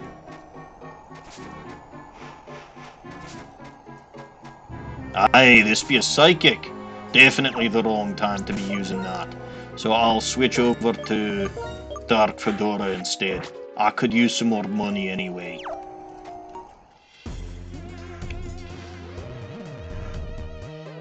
Aye, the moment when I use my Pokemon. You must be another fucking genius. Aye, a psychic type. Or a psychic trainer. They all think they're so smart, but in reality, they're all stupid as rocks. Dumb as bricks, the lot of them. I mean, look at this one using Shadow Sneak on a Dark type. Granted, that's not quite as stupid as using it on a normal type, but I'm sure this idiot would've. He didn't even have a Psychic. He just had 2 Ghost types.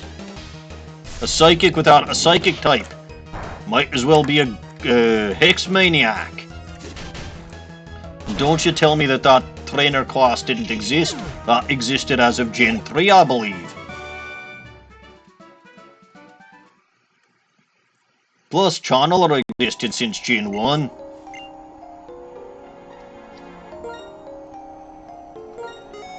Hey, there'd be a hidden item down in this alcove. And it'd be a rare candy. Delicious food.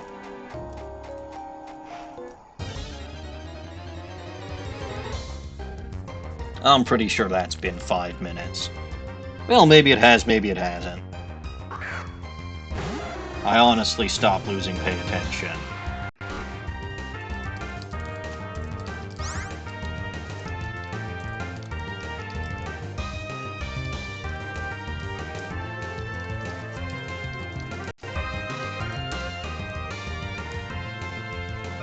Alright. Run away. There's another item here. It's probably another fossil. At some point by the... Oh, hey, Maractus. I don't think... yeah, I haven't caught that yet. At some point, by the way, if we get enough of those stupid voices in a row, I may forget how to speak with my own voice. Oh, I didn't think Maractus was that weak. Well, it must be Raditz, because it's so weak. Firestones, plural. It's a pity Maractus could have been my 100th Pokemon. Gligar! You know what? This is a much more worthy Pokemon of being my 100th Pokemon. I love Gligar and its evolution.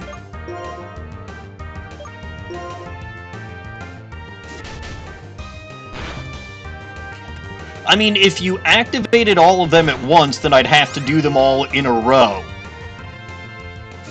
Right? It would be 5 minutes of Farfel Muncher, 5 minutes of Old Bag, 5 minutes of Scottish accent, 5 minutes of Canadian, possibly 5 minutes of singing. Who knows? But they would be consecutive, not concurrent.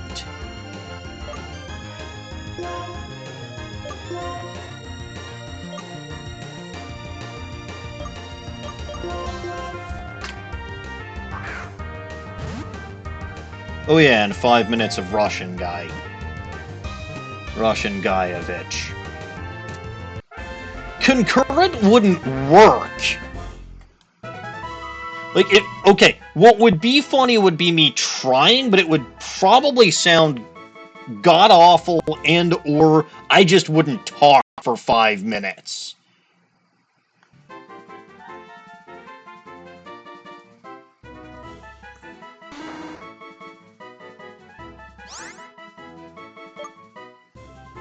Imagine if I had to change the voice every single sentence.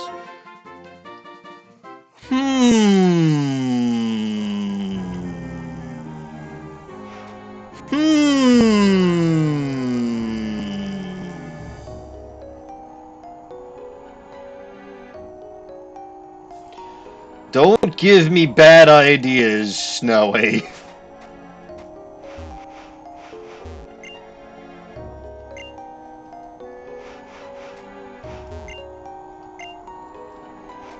Seriously, don't give me bad ideas. I know you like chaos, you know that I like chaos.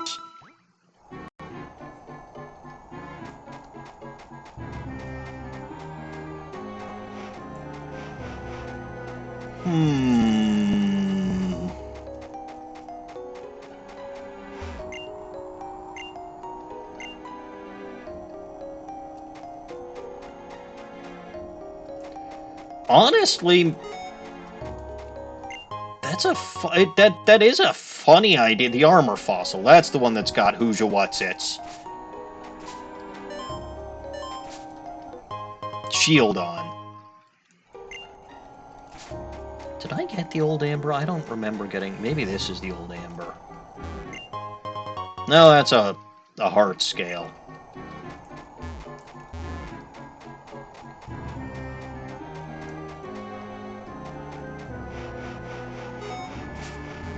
Oh, I found Carmen Sandiego. I found another guy. That's not Carmen Sandiego.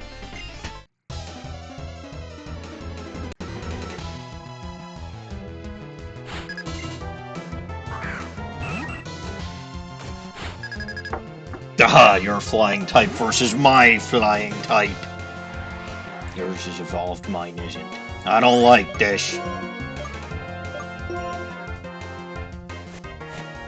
Oh, that's how it's gonna be. That's how it's gonna be, eh? Well, I have a problem to this solution.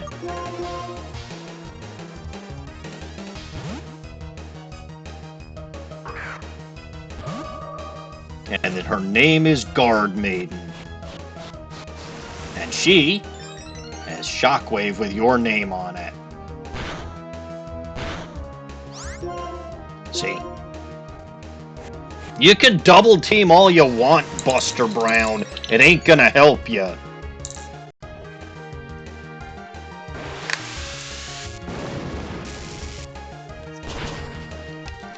Oy. I hate that this table shakes. Ooh, Pseudo-Wudo. Well, I've got a magical leaf with your name on it. You like leaves.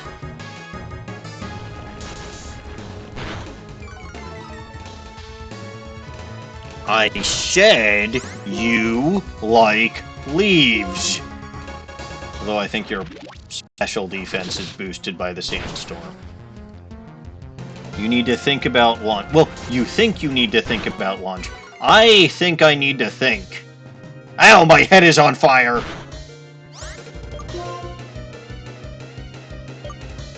Why is my head on fire? This is very unpleasant.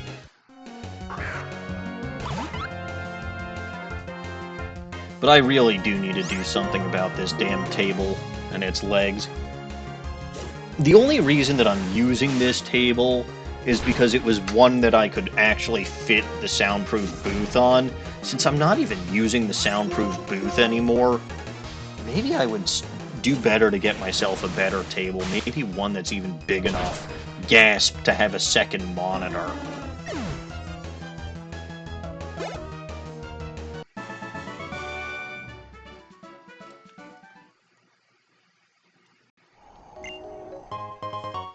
Ah, this guy's basically telling me you need to have a natural burn heal.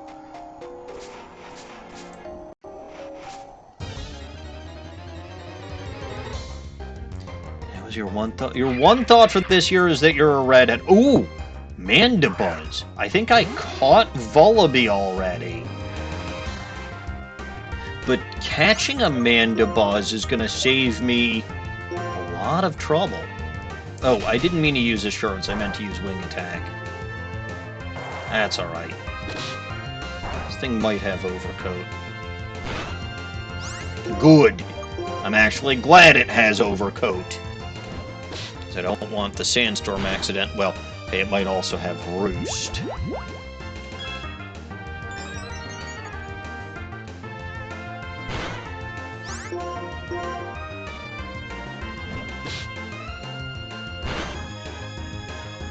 Punishment? I haven't raised my stats at all, lady.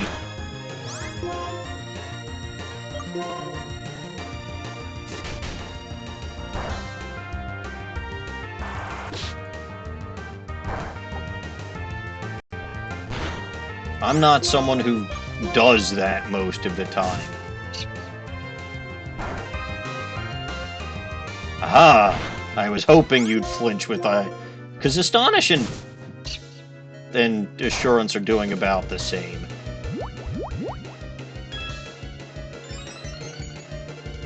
Alright. So you've got Nasty Plot, Feint Attack, and Punishment. I'm gonna Great Ball ya.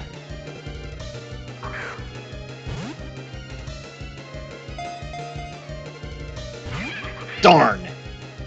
Bad chicken. That's fine. Dark Fedora fainted. Use next Pokemon.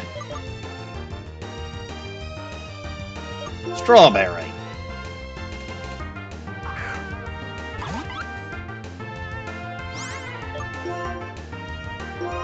Throw another Great Ball. I forgot that I had so much money that I was actually able to purchase a lot of Pokeballs. This is good. This is a happy time. He says until this thing uses up all my... Flatter's your fourth one. Okay, good. Flattery will get you nowhere because I'm not attacking anymore. Though, to be fair, confusing Strawberry is a good strat because Strawberry does not like that confusion. Does not have good confusion luck.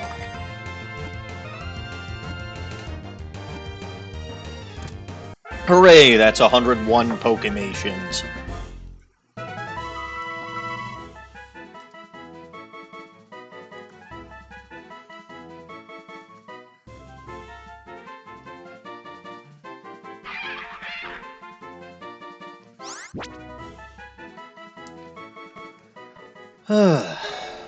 And then there's an item in here. It's a Ziggy Stardust.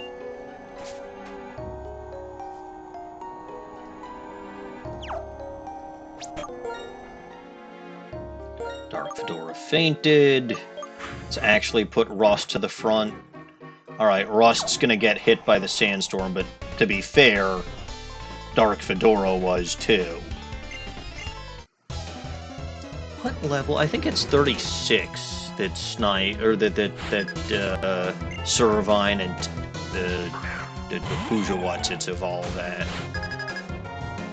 Pig Knight. Well, type-wise, this is a bad matchup, but you've got Dig, and you're still somehow going to get struck by the Sandstorm underground, which is kind of funny, but... Oh, you didn't get struck by the Sandstorm because you were underground. For some reason, I thought even underground you got struck by the Sandstorm.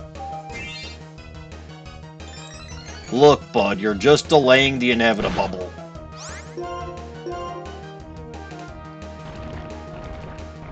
Unless you know Earthquake. No, Ironhead.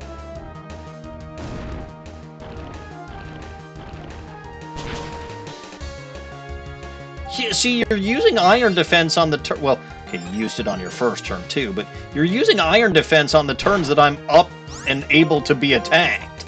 You're an idiot!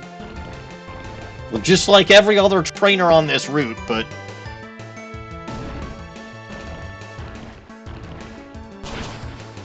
There you go. Not the greatest type matchup for Rust, but Rust still beat this thing. Ninjask. Okay. Poison Tail. Extreme speed, alright, that's fine. You were no, you probably... Well, you might have been faster. Because Ninjask is fast. That's its claim to fame.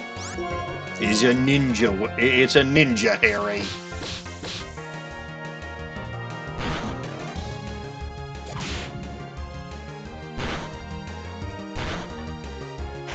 And the Sandstorm took it out. Not bad, Rust. Not bad. Hot, hot, hot, hot, hot, hot, hot, hot. I found Carmen Sandiego, and she is hot, hot, hot, hot, hot, hot, hot, hot, hot. Okay, to be fair, Carmen Sandiego is actually kind of hot.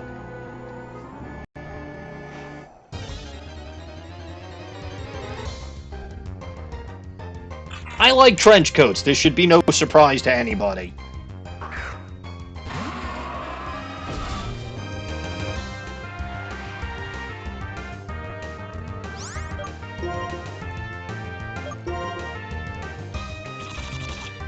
Alright, Bug Bite. Down goes Cacnea. That is a nice thing about Rust. Rust, I think, gained, what, 2 levels from that battle? Or either way, Rust gained levels pretty damn quickly. So, Rust is still a bug type, even if more powerful than normal early game, quote-unquote early game bug types. Hello again, Gligar. Always good to see you. Just using you both in Brilliant Diamond and my Platinum playthrough was fun.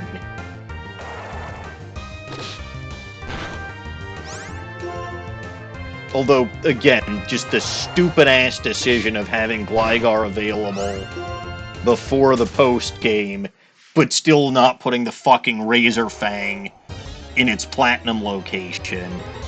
What the hell's the matter with Ilka?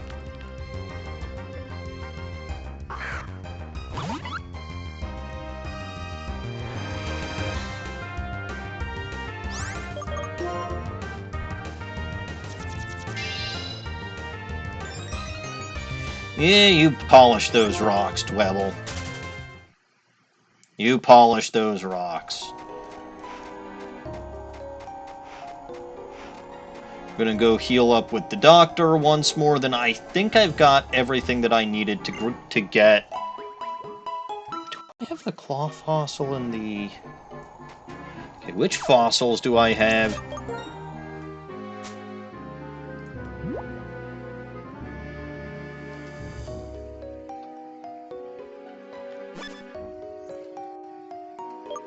Wait, I didn't mean to do that. I meant to do that here. Alright. Oh, you know what item I can actually give Rust? Is the King's Rock. Rust is fast!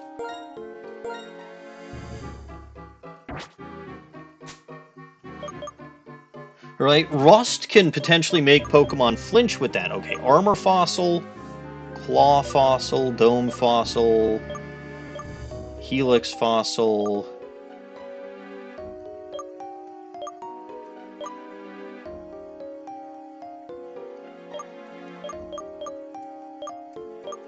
Okay, so no to the Old Amber and no to the Root Fossil. But they've got to be somewhere.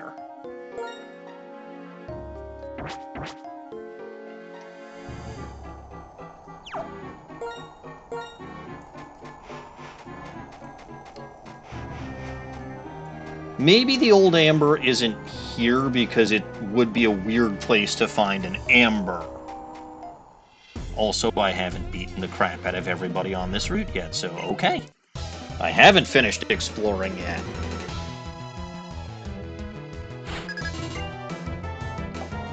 Why not? Well, this is gonna end poorly.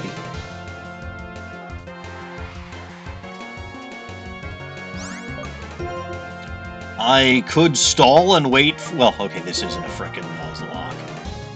But I was gonna say I could stall and wait for, yeah, that was predictable. Ooh, right, sturdy. And I don't get KO'd by the sandstorm. Hey, Emmy. Aha! MCH! Welcome back. How are you, sir? Good. I've decided to use Tirtoga.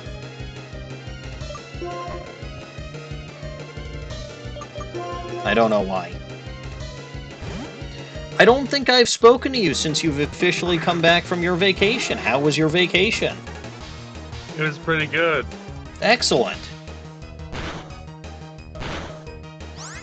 Any fun stories? Not really. I just hung out with friends, did some national parks like Petrified Forest. That's about it. Okay. That's cool. And Grand Canyon. I've never been to Grand Canyon. Does it look nice? Well, I've been there 3 times now. I skipped out this time my parents went there. It is nice. Okay. This will be my 4th, but I stayed in the hotel. If you were tired and or you've seen it already, Yeah. I suppose it's understandable.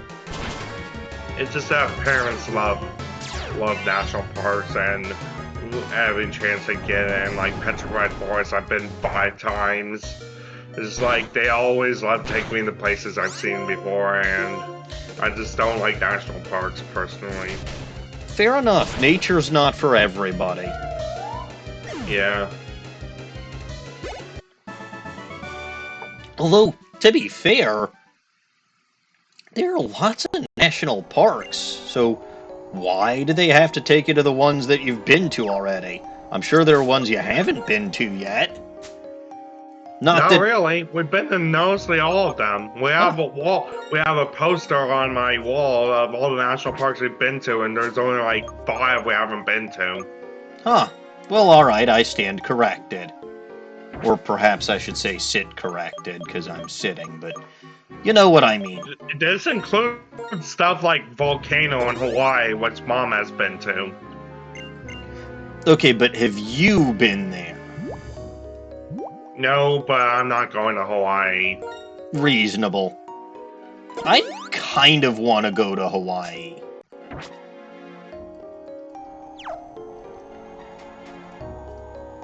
One of my friends in high school actually grew up in Hawaii as a kid, so that's interesting. Yeah. I mean, honestly, again, if you do or experience something every day, it's going to be boring for you, even if it would be exciting for some. I mean, case in point, right? I was excited. Yeah. Even just not doing anything particularly special. I was excited just walking down the street in Tokyo. There were probably people in Japan who think that I'm insane. Well, okay, I was going to say that they're not wrong about that. I am insane, but True. But like I generally just like urban areas more, so like that's why I was having fun visiting my friends in Arizona. yeah, that makes sense. Rock Tomb. Rock Tomb is decent. Is it the same power as SmackDown or not? I can never remember. I think it's actually a little more powerful and a little less accuracy. It's got that speed-reducing nature, and maybe Pig Knight can learn it. Run away, Strawberry, run away! That cacti is gonna hurt.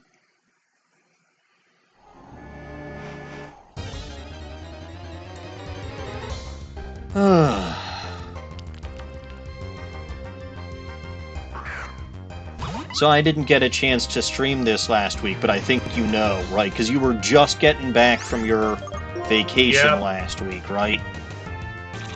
Yeah, pretty much. Yeah, no, that was just a horrible set of circumstances. Yeah. Such is life. Yeah, such is life.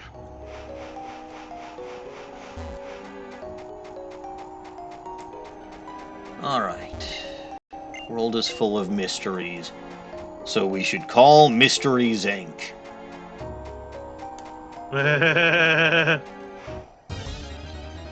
Well, we should call Mysteries Inc. If we called Mysteries Zinc, then we'd have to call Dr. Doofenshmirtz because he doesn't know how to use zinc.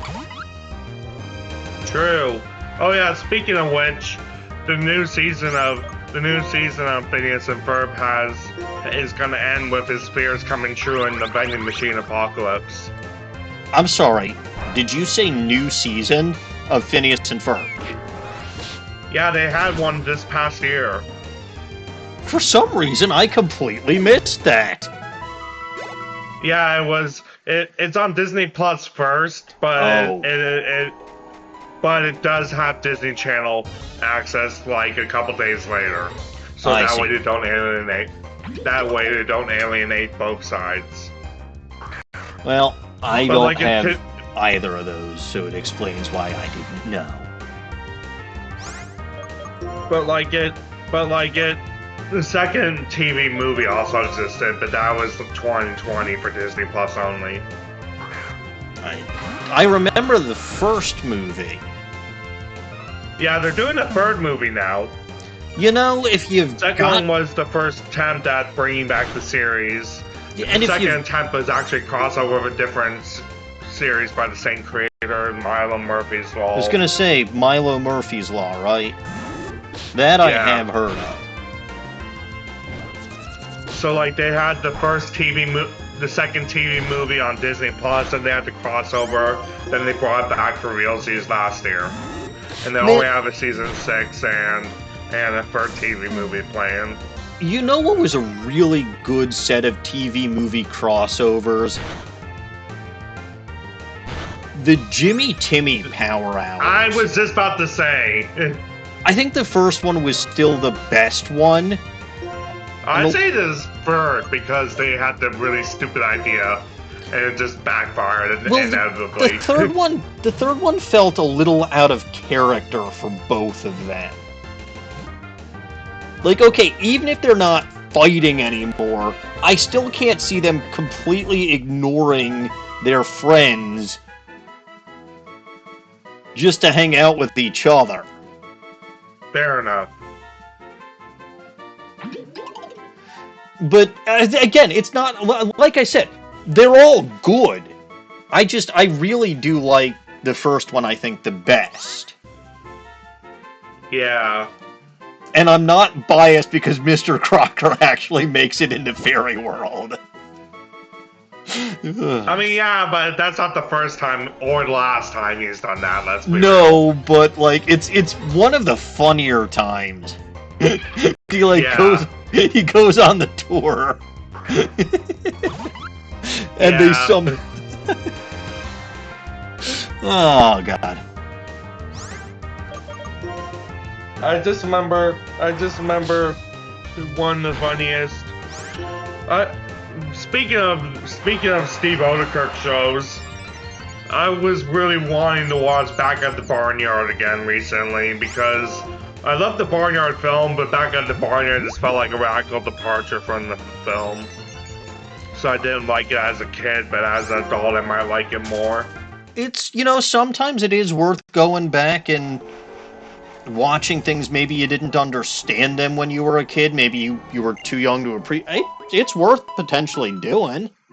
I'm not familiar with either of those guys. I used to hate that film growing up, but now as an adult I see all the nuance in it, The Incredibles was pretty good. What do you think about Incredibles 2?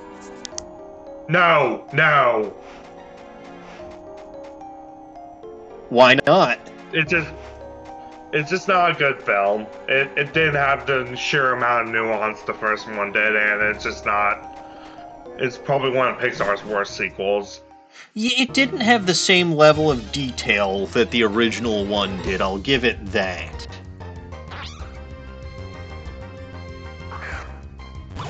Because, I'd even take Cars 3 over Incredibles 2, because Cars 3 was actually kind of closest to the first film. I don't think I've watched any of the Cars movies. Don't watch 2 if you ever do. Because, the first film was about, ego and stuff, and the third film was about passing the torch.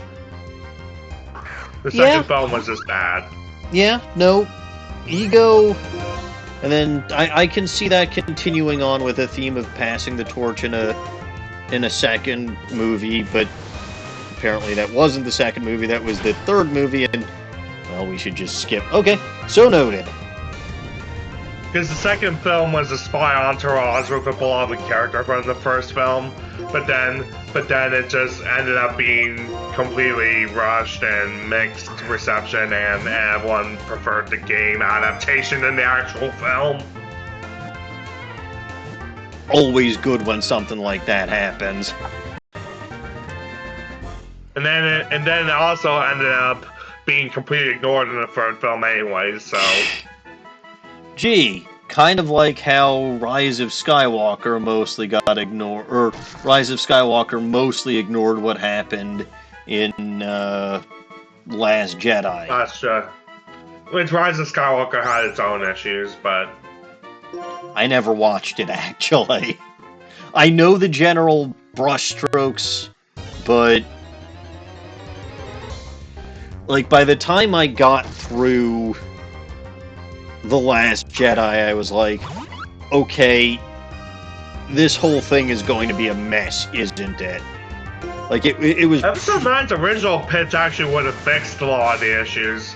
Whose would have? Sequel trilogy. They had a leaked original pitch by a third director that was actually going to write it really well. Yeah, well, leave it to Disney to just make bad decisions on intellectual properties that weren't theirs to start with. Not all the time, though. I still think they had some of the best seasons of Power Rangers, but then they sold it off again.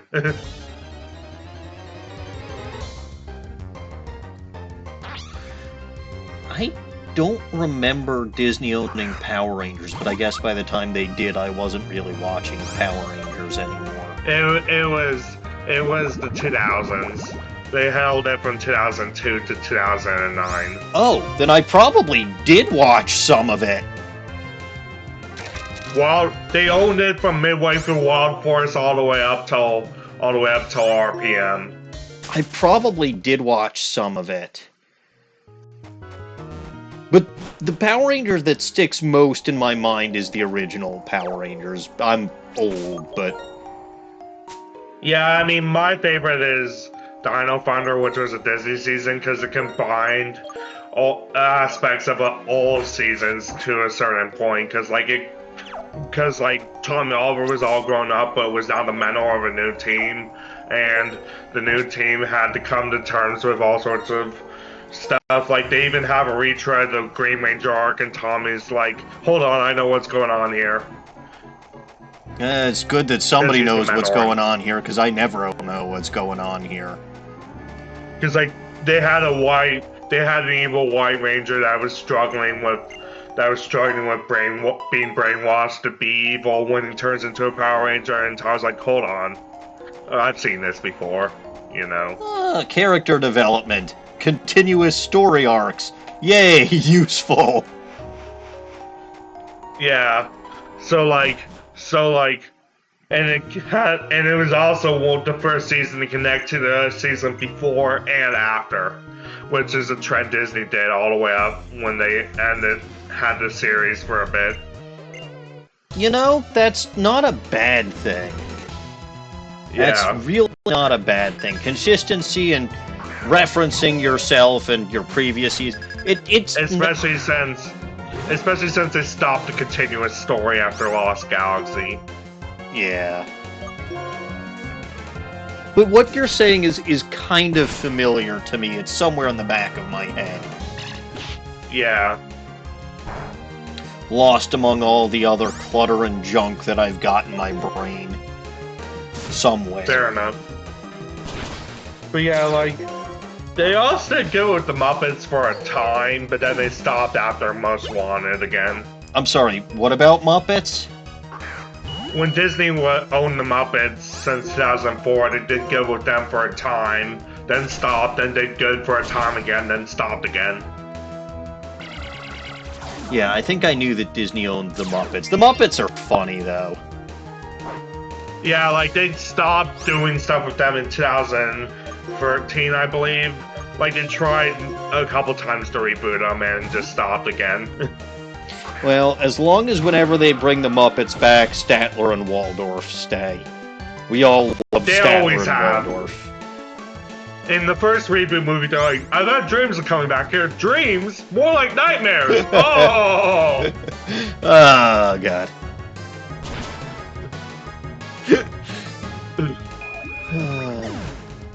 Cranky old man Muppets. Best Muppets. They also appeared in the Game Awards once to riff on that, because you see Jeff Keighley, the owner of the Game Awards, loves Muppets every year. He has a Muppet cameo. Uh-huh.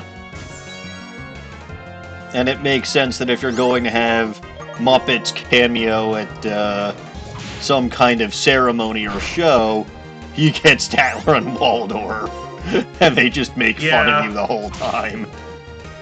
Yeah. This year was Miss Piggy and Ralph.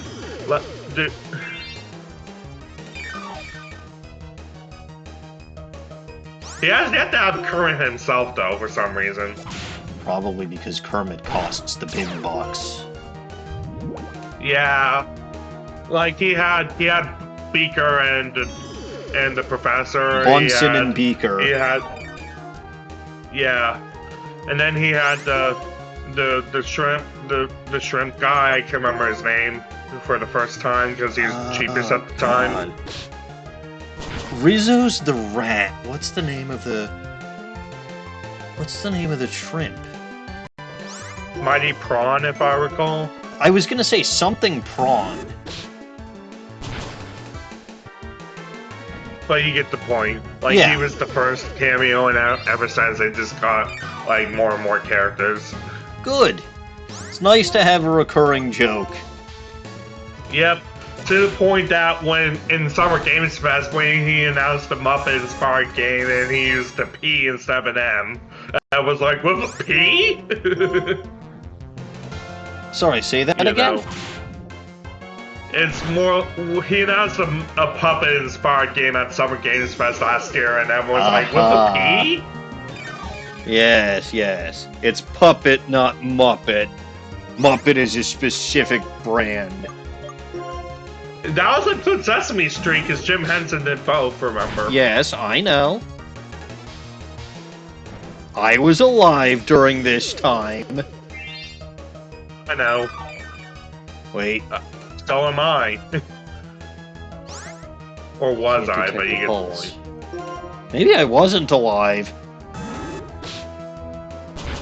Sesame Street started in the 70s, too. I know it did.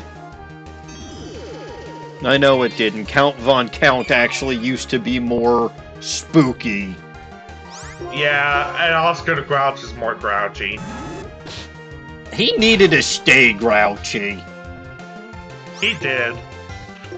At least it's not as bad as the short-lived time they tried making Cookie Monster Veggie Monster. Oh, I heard about that. It backfired so horribly they just went back. Yeah, I feel like by the time I found out about it, they were already back to Cookie. Because I don't actually... Not that I would have gone out of my way to... But, like, when I heard that they did that, I was like, really? And I never found any of it. Yeah, it's just because, like, it was so backlashed against, they just went back to Cookie Monster. I don't doubt it. You don't change a beloved character that much without there being major problems. Like, I get the point of it. It's just not what happened. No.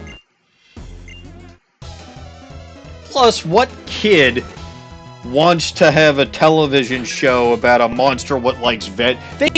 First of all, they also already had Captain Vegetable. They've had a lot of kids shows tell us to eat our veggies. Well, but like Sesame Street specifically already had Captain Vegetable. Yeah. Just like... just stupid. A weird okay, if you want to encourage kids to eat their vegetables, bring more Captain Vegetable. Yeah. But, like, of course, they stopped doing that because it was just so infamous, so yeah. Very understandable. In any case, like... there was also another thing I was gonna talk about, but let's just talk about the game right now. Okay. I'm sinking in quicksand.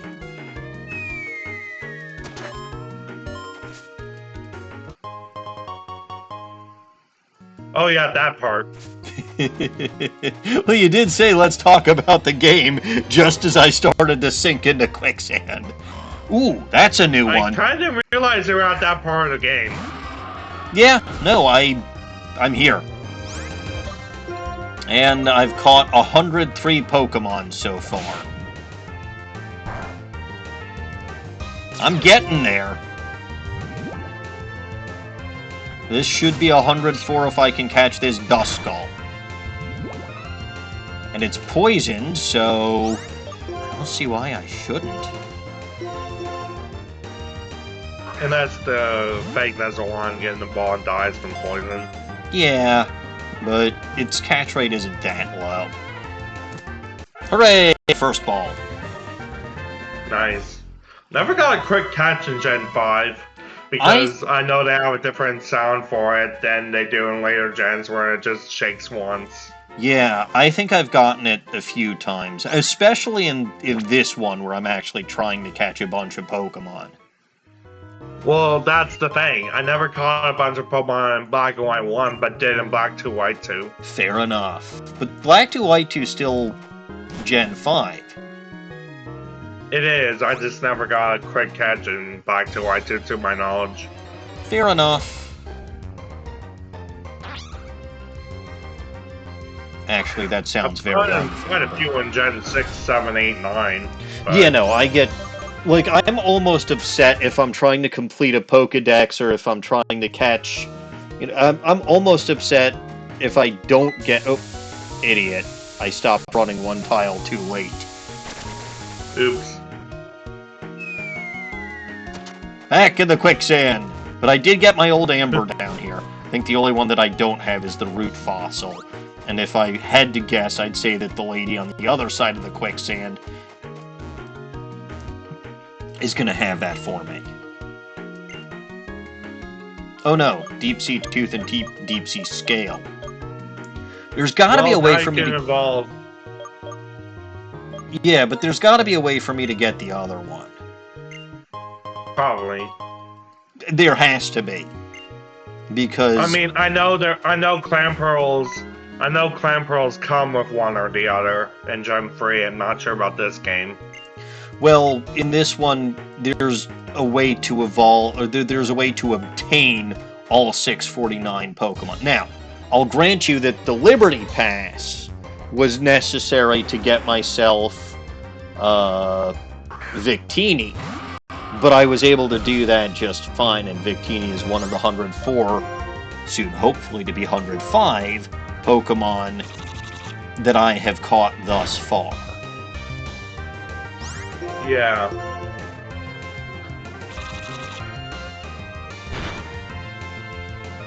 Rock Blast. Stop blasting your rock music so loud. I'm old, I don't appreciate it.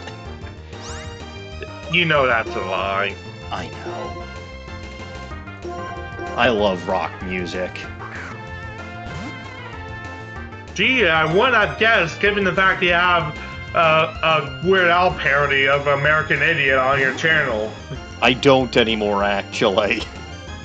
DMCA, I'm guessing. Say that again? DMCA. It got... Well, it didn't get copyright flagged or striked, but there was a copyright claim on it, and it's not visible in one region on YouTube. So yeah. Fair enough. Well, not really enough fair enough, but yeah, fine, whatever. I really like that song. Canadian Idiot is such a funny song. I think it's better than the original. I mean, the original song's pretty good too. Yes, but I think it's better and funnier than the original. Bettier, a combination of better and funnier. Bettier? Bettier and the Jets. Bettier! Bettier! Bettier and the Jets! I watched Rocket Man on my way to Tokyo. Did you ever end up watching the Ghostbusters films I mentioned? I have not, no. I would have if they were available on any of my flights. They were not. Oof. United actually has pretty good pretty good selection of movies. ANA did not. That sucks. I managed to keep myself entertained and survive the flights. And I still can't sleep on planes, so it wasn't by sleeping. Well, I would snore if I slept on a plane, because I snore very, very loudly. I probably would too, given the whole sleep apnea thing.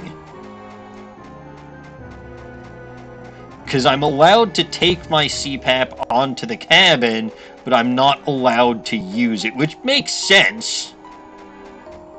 Yeah, that makes perfect sense.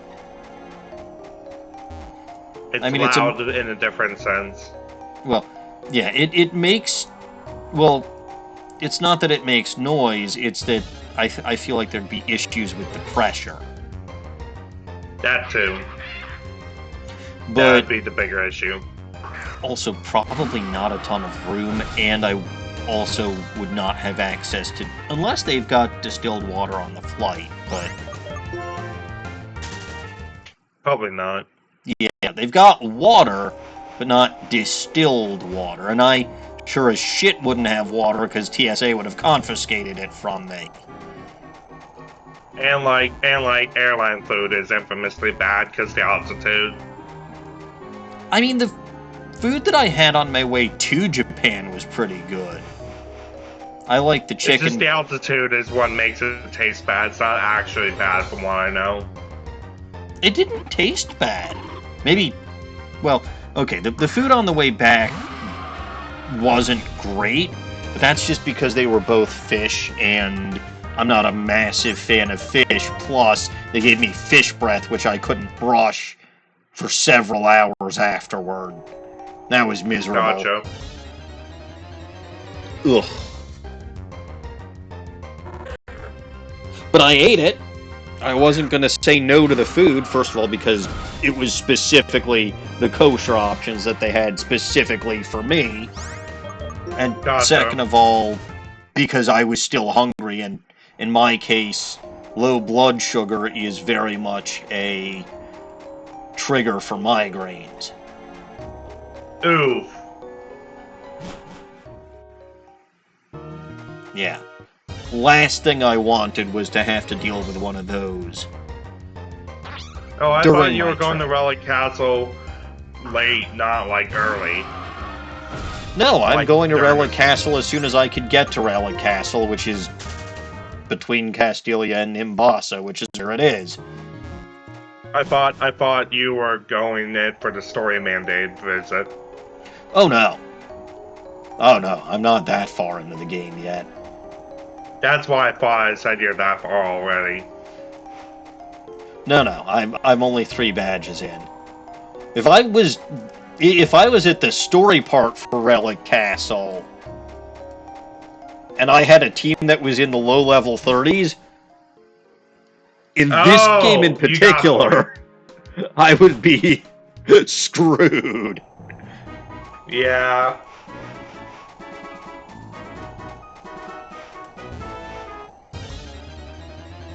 I should have healed with the doctor before leaving Relic Castle, or not Relic, to Desert Resort, but oh well. I like how this becomes fully developed in Black 2, White 2.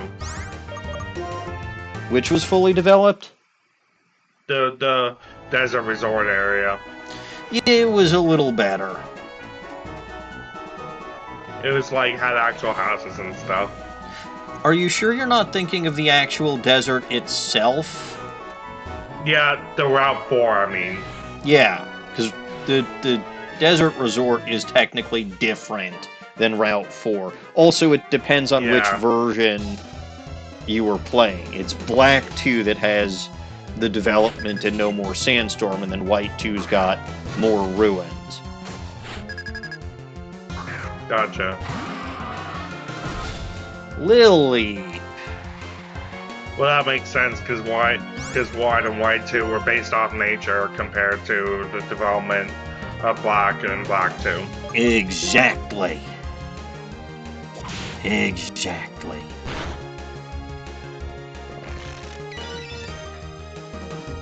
It's ingrained. It's ingrained in the membrane.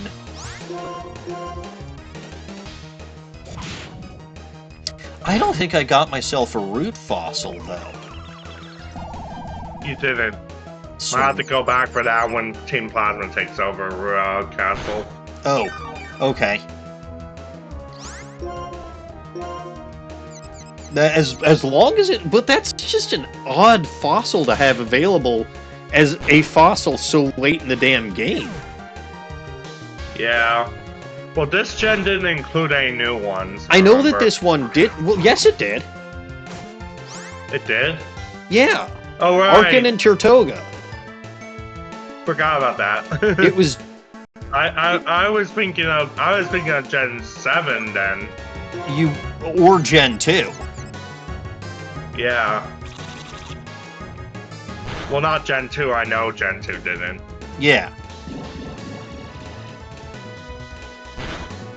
But no, Gens just 1, 3, 4, and 5, and 4, 5, and 6. And 8. And 8. Although, I don't count 8's 8 fossils. was just mix and match critters. Yeah, I don't count 8's fossils. Ugh, ugly creatures. A lot of them. That's like the whole point, though. I Is that know. you're making creatures that shouldn't exist. I know. That's why the doctor's name is Carol Liss. Yeah. And it also proves the point that I've been making for years, that Pokedex entries are not to be trusted except for legendaries. No, even the legendaries can't be trusted. Look at the Galarian legendary check-ins.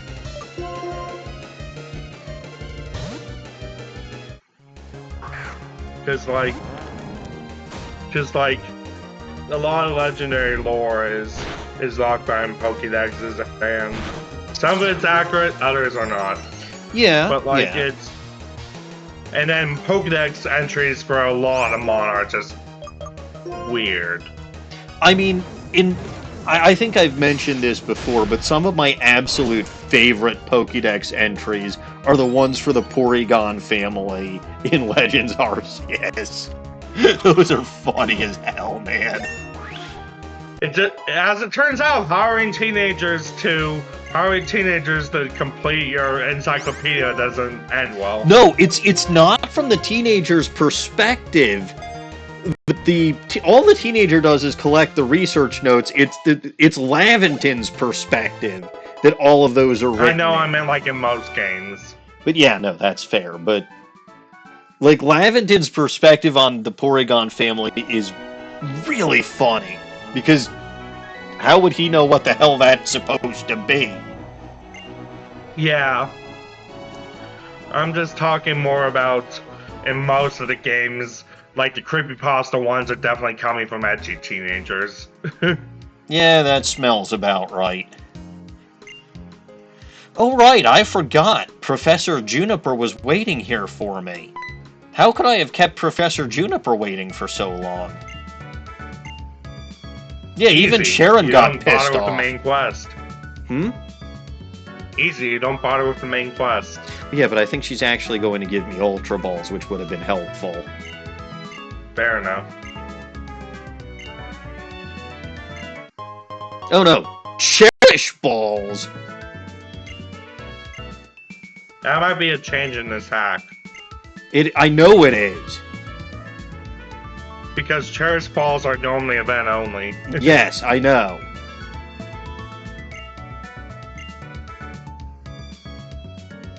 In the regular game, it's Ultra Balls for sure in it. But like, okay, she's still giving me Pokeballs, which again, this is a catch 'em all run.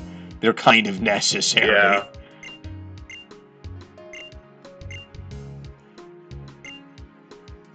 Oh, I can't wait till you get to Black 2, White 2 on this channel.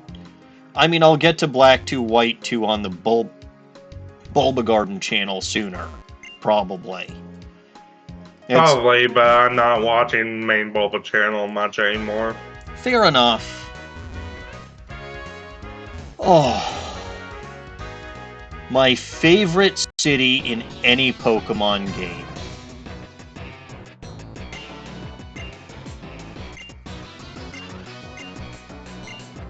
I think mine still remains Goldenrod. Goldenrod's good. Goldenrod, Saffron City, Nimbasa, Lava Ridge, they're all good. Platinum era Veilstone was also good. Yeah, Platinum Veilstone was cool. But also, and then you also got the one that goes overboard with Lumios. I don't like Lumiose City. I liked it on first playthrough, but it just shows that the issues with the style point system on repeats. Well, there were several problems that I had with Lumiose City. The first... Camera is another one. Well, the camera was definitively one, but, like, also don't forget that Lumiose City was the trigger of that infamous glitch, where you lost your frickin' save file. To be fair, that was patched out really fast. Yes, but not fast enough.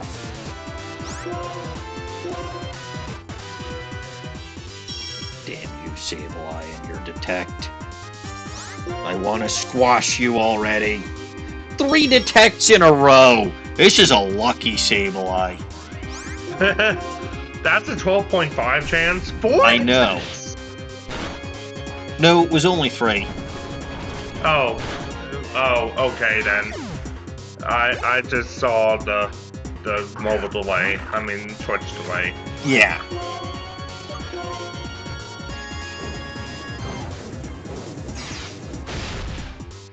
Still, like, 12.5% 12.5 chance my ass.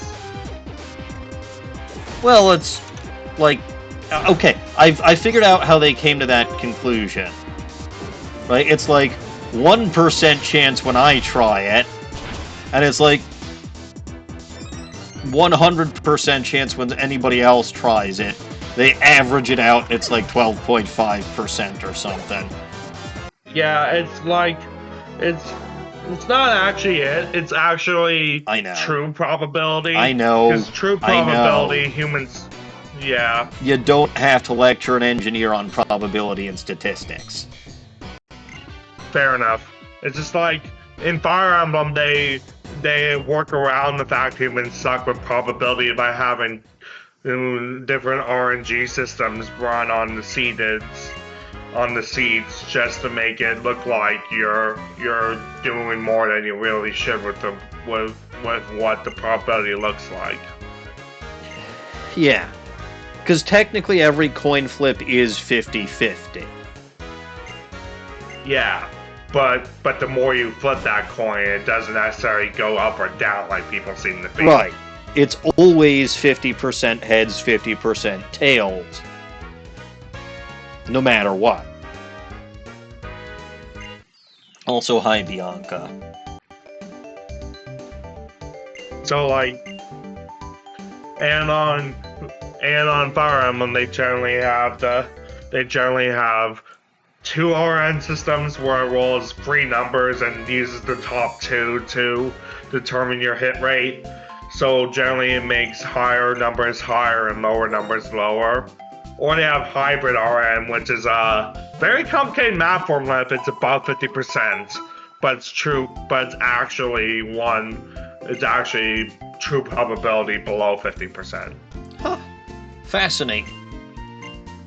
Depends on the game if they use hybrid or 2 RN. In the first 5 games, all use true probability.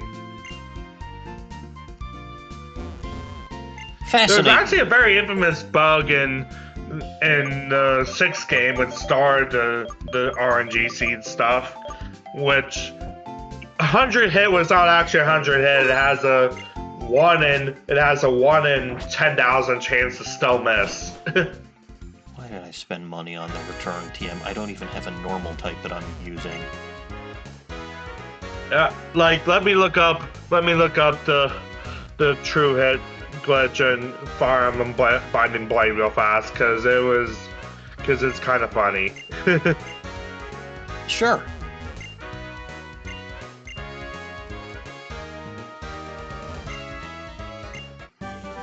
Experience feeling like a powerful man gives me HMO4 strength.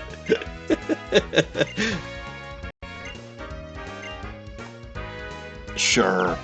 Now, one thing I actually like about strength in this game, it's a rock type move. Also got buffed to 85 power. So it's significantly better. Ooh! Strawberry and Baconator can learn that. Strawberry gets... Due to an error in how random numbers are generated, the actual hit rates are slightly lower, resulting in the possibility of missing attacks of a displayed hit of 100 in just that game only. Okay, strictly speaking, I think Pokemon had something like that in Gen 1, where even moves that said they were 100% accurate... 156 miss. Yeah. But this is 0.00003 chance of occurring. That's not 0. It's not 0, but it's still astronomically low. Yeah. Oh! Hello, Caps, and welcome, Brave Raiders. First time I've heard that sound effect. Dino Guts, glad to see ya. And Jay, good to see you too. Welcome to my less official Pokemon games. Hey, KR. Hey, KR Black. And hey, Caps. And hello, Calvin. Calvin, I didn't know you changed your YouTube Twitch account. I don't know if that's... used to have a different one. I don't know if that's actually the same Calvin. It could be a different Calvin. Fair enough. Also, thanks for the follow, Dino Guts. I hope you enjoyed I Have a Little Dreidel. which is my sound effect for that now. Of course it is. To be fair, I changed that when it was Hanukkah. Fair enough. Okay, yeah, then probably someone else. Yeah, I told you. Calvin. There's more than one person named Calvin. Yeah, but there's only one on Bulba Garden with that username. Hello, Emolga Brine. Welcome to all of you, and again, this is my less official Pokemon games. Although, to be fair, it's actually relatively new that I stream Pokemon fan games on this channel. Normally it's Ace Attorney or whatever you want. Right, it's been Ace Attorney, it's been Legend of Zelda, Breath of the Wild and Tears of the Kingdom. What else has it been? Ghost Trick. That's pretty much it. Mostly, yeah. There are other ideas that oh yeah, West of Loathing and Shadows over Loathing. Yeah, West of Loathing. East? I thought you said West. And Emolga Brine, thank you for the follow, and congrats on the 3-stream streak, KR. What am I doing? I don't even remember what I'm doing. Oh yeah, that same game I mentioned with the astronomically low chance of missing on 100%, because it's the first time they used the new RNG system at the time. It also has an even funnier glitch where you can have over guaranteed crit chance.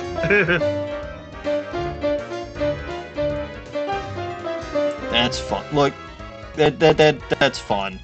Also, I'm really getting to hear that I had a little dreidel tonight. Thanks for the follow, Jay.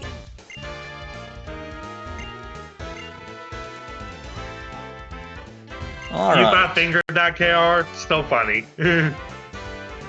That's understandable. Look, I have work in the morning too. I just tend not to care about that so much. I should care. Yes, you should. But also, I don't have work, period, and I'm trying to find a job. Yeah. Finding a job is good in some ways. It's also bad in other ways. Yeah. You think with my years of experience in food service, more places would hire me, but no. Yeah. That kind of sucks. Alright, let's go beat up some athletes.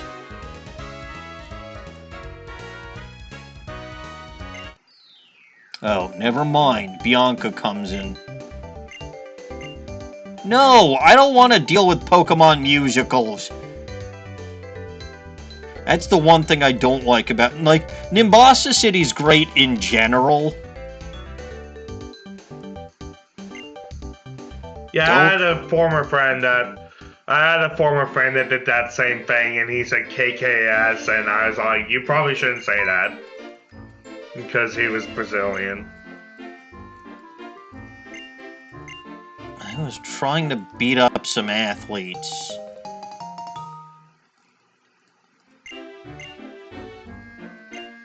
No, go away.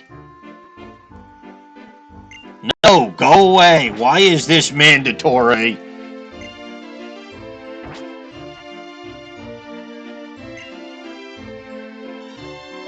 Fine.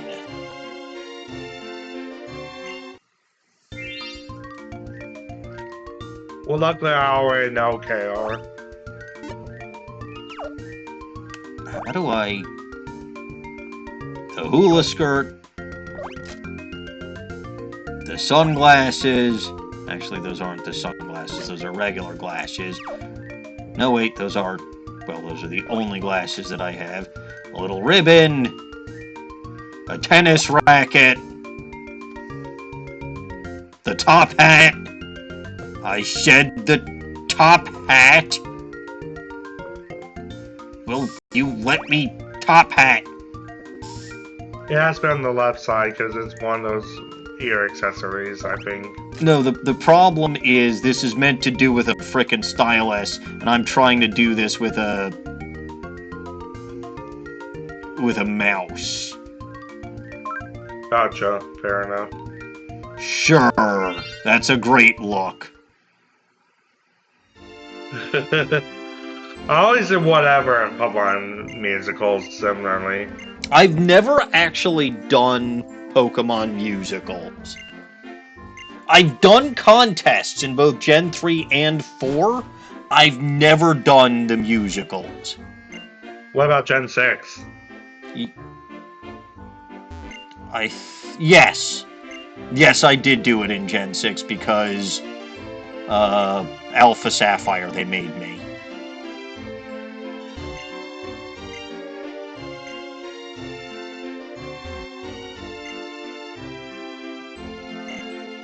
Wait, what do you mean you have all the badges? What badges? You mean the contest ribbons? Yeah. I have them all too. I think I got most of those from Gen 3. I got them all in multiple games. Gen 3, 4, 6, and 8. I don't think I got them all from Gen 4. I had better things to do with Gen 4.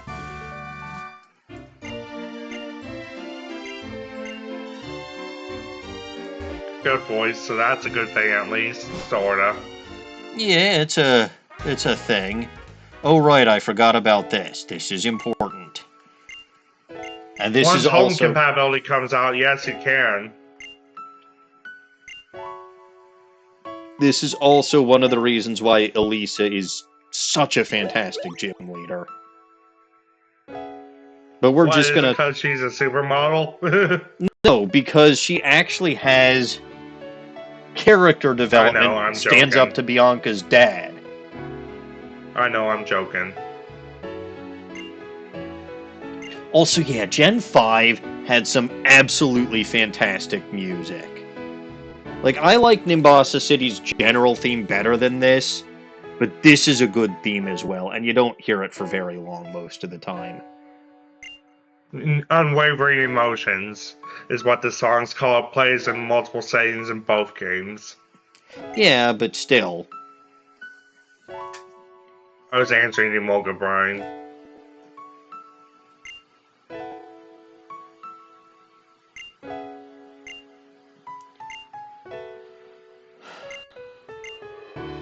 Okay. A question for chat and for MCH. Which appearance, like physical appearance of Elisa, do you like better? Black and white or black to white too? Black and white by far. I'm not going to give my opinion until chat weighs in on this.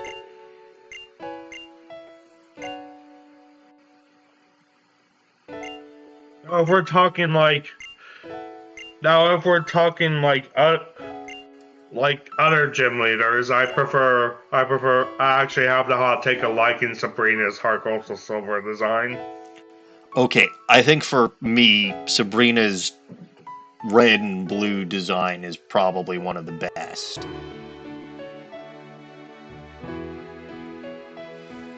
Fair enough, KR.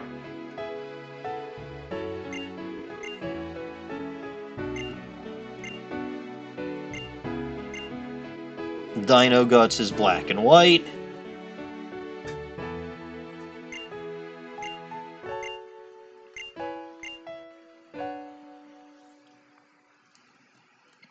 Alright, can I now go beat up some athletes?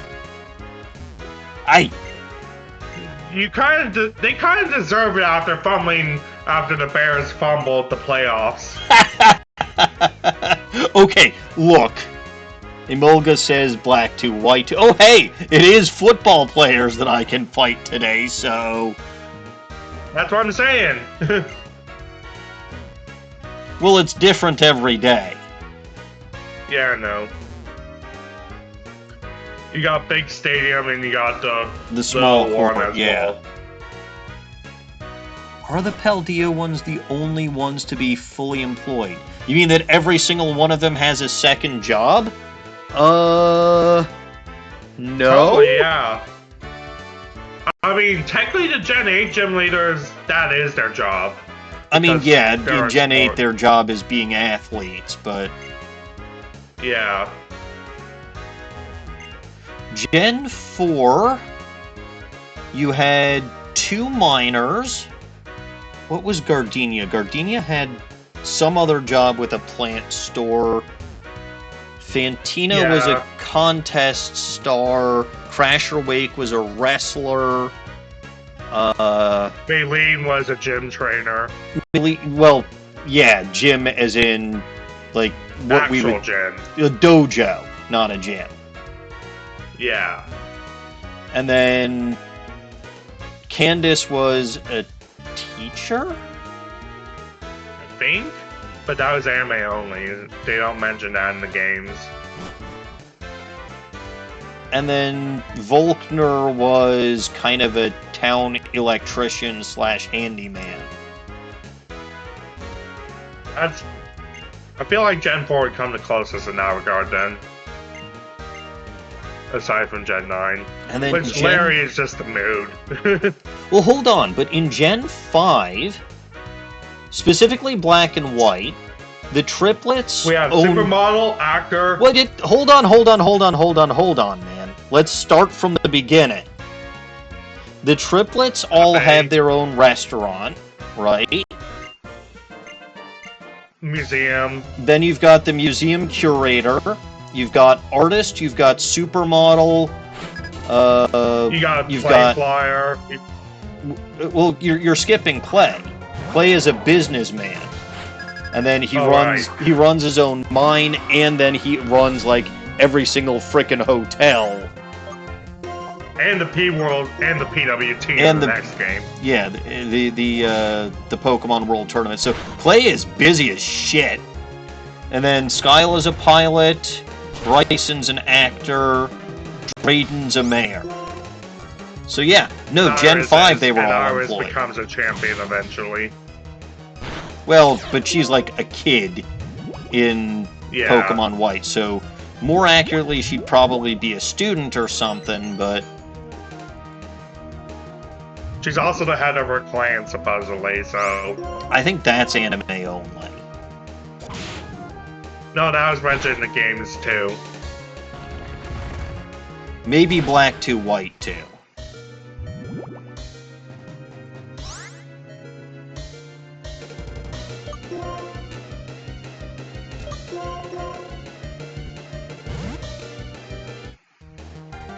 But yeah, so probably just Gen and Paldea.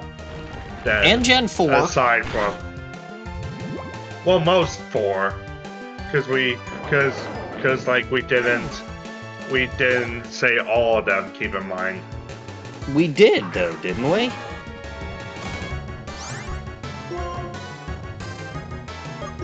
I think we did, actually, you're right. Yeah, because Rourke Minor, Gardenia is like a plant shop or something. Shop. Yeah, the flower shop. Then Crasher Wake. Well, again, let's go in order. Well, if we're going in order of Platinum, Crasher Wake comes first. But Maylene would be before that. So you're going in neither order. So let's go Platinum order because that's what I'm most familiar with. Fantina is also a contest star. Yeah. Which you might say does or does not count, but it is another way to make money, and it's probably what she spends more time doing. Although one could argue... Your mom also does that in that game. The parent. And Jasmine. Yeah. Though one could also argue, based on her gym in Diamond Pearl and Brilliant Diamond Shining Pearl, one could also argue she's a math teacher. Yeah. Stupidest fucking gym puzzle ever. It is! It's just so uninspired. I'm so pissed that they didn't keep her Platinum gym puzzle for Brilliant Diamond. It's not even like story related. It's just a quality of life improvement. And you couldn't even let us have that. It makes her gym so much more. So and then bad. You got like, and then Let's think of other gens for a bit. Jasmine held the lighthouse. Faulkner, I'm not sure about. Look, if we're gonna talk about this stuff, we need to talk about the gym leaders in order. Otherwise, my brain is gonna get very confused. So okay, let's. Yeah, Faulkner, I'm not sure about. Bugsy is a probably is a researcher. Researcher. So Faulkner is so bad that he doesn't even have his own Pokemon. He still uses his dad's Pokemon. Yeah. Whitney is an athlete. She participates at least in Heart Gold, Soul Silver in the Poke-Athlon. Yeah. But even before that, like in Gen 2, she says she got into Pokemon recently. Like her whole outfit's more based on like a softball player or something like that. Yeah. Fourth gym leader is Morty, who he doesn't really have one except his friendship with Usween and trying to find Ho-Oh. He doesn't have what you would potentially call a job, but he does do a lot of research. I mean, even in Gold, Silver, right? He's still trying. His whole point was trying to find Ho-Oh. Yeah, so he's doing research and he's, looking at relics and studying, which happen to be in his town, mind you. But I'd call him... So he could be an archaeologist. An archaeologist or a researcher of sorts. Yeah. Then you've got Chuck, who runs a dojo, much like quite a few of the fighting gym leaders. Jasmine, as you said, runs the lighthouse. Price is probably retired from whatever he would have been doing. Team Rocket in the manga. Well, yeah, but... And then Claire...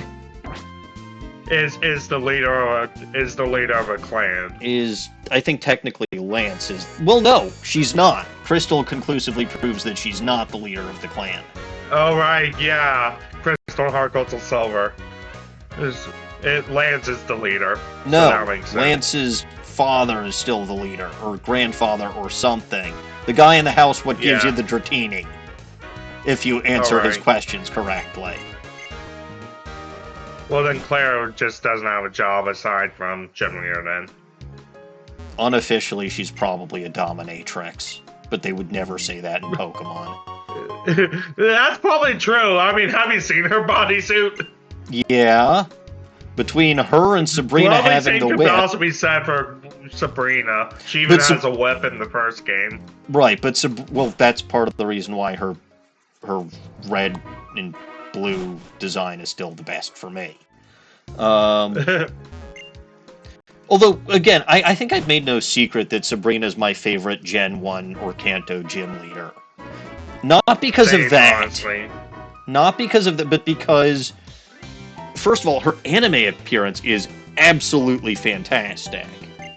Second of all, I think had the best anime appearance. Oh yeah, out of the Gen 1 gym, and that includes Misty and Brock, who were main characters, which is a little sad.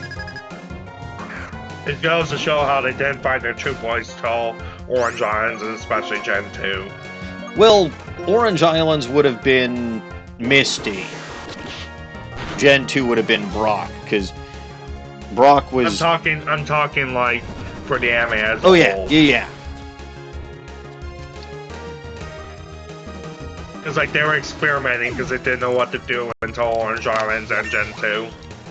But yeah, Sabrina, her design is cool. Psychic is my third favorite type. So... Yeah, everything about Sabrina was just cool, and she's a complete badass. Especially in Gen 1. And that's partially because of her design, and partially because of how fucking broken psychic types were in Gen 1. In OG Gen 1, yeah. And then there was... And then... Let's think of Gen 7 we have to do trial captains, which would be a lot harder because there's a bunch of those. Well, there actually aren't. There's less of them than there are gym leaders. No, I meant like the trial captains, not like the kahunas. Yeah. Yeah. There's still maybe about 7. I think there is 7 of them, right? Because there's Captain Llama from the first island. Then you've got Lana, Kiawe, and Mallow from the second island. That's 4. You've got Sophocles and Acerola from the third island. Sophocles or Mulane, depending on Mulane is not a trial captain. He's a former trial captain. Right, and then he becomes a trial captain in Elite Four or something. But there's a difference between... No. He wasn't even a trial captain, a current trial captain in Sun and Moon. He was a former one. Yeah, I'm just saying he becomes an Elite Four or something. Yes, I remember this. And uses Metagross. Yeah, I wonder why you remember Metagross user. Let me just look up the trial captains on Bulbapedia just so we can analyze them. I can tell you them already, right? Captain Llama is still technically a student. Maybe he's a tutor over at the Pokemon Trainer School.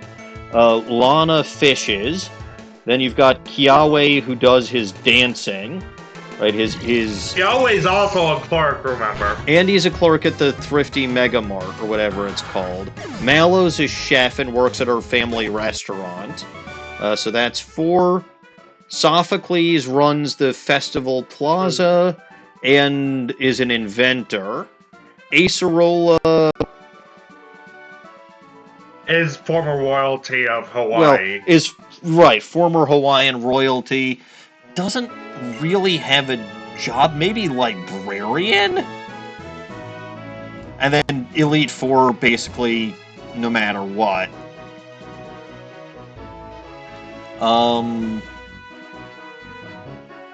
Just because Nanu didn't want to do it, because Nanu was a lazy ass, which I don't blame him. And then Mina is the painter, the artist. Yep.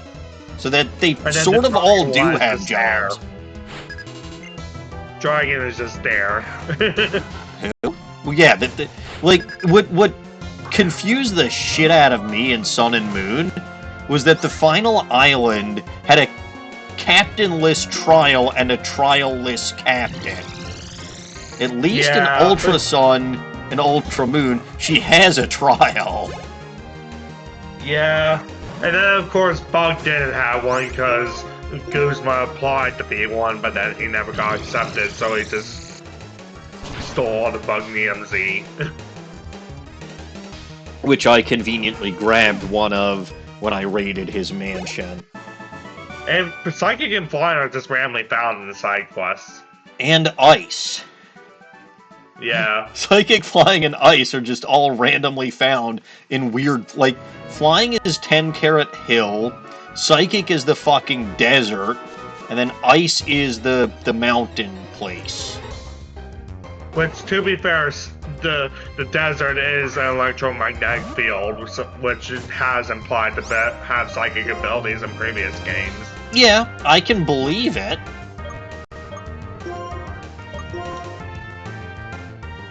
Flying is also in a high point, so like they all make sense where they're at. Yeah. You know.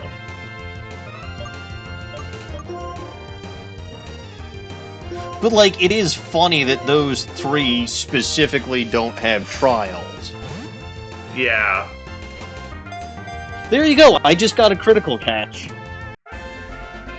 A Gen 5 critical catch, how about that? Let me rewind so I can hear the sound. Oops, I didn't mean to close that. Stick that back in the corner. It actually has a unique animation. The quick wiggle.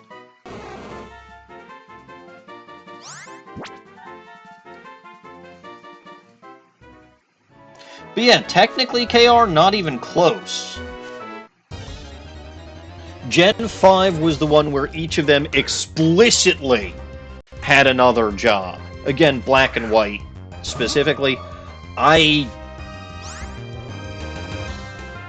don't know if Marlin has a job. But then again, Marlin does. He's a diver. Okay, I suppose that's something. And Sharon's a teacher. Well, that I knew. And Roxy has her band. So, yeah, Gen 5, all the gym leaders, I don't know much about Marlin, because he just kind of shows up out of fucking nowhere. And does very little in the actual story. Well, I mean, he does open up the gates to the Plasma Brigade that finally get on there about the Shadow Tribe. Yeah, and doesn't help you at all, despite the fact that he's the strongest gym leader.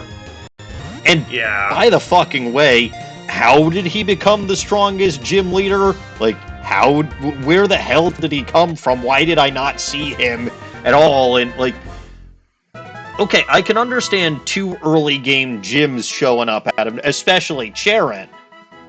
Especially since we know Lenora retired. But where the fuck did Marlin come from? As did the Cafe Trio with retiring as gym Well, leaders. yeah, they retired too, and whatever, but... And Bryson went back to acting. Yeah.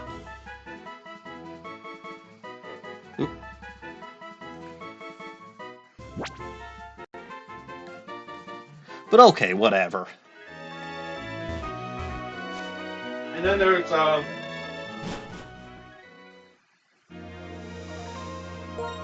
now let's think about...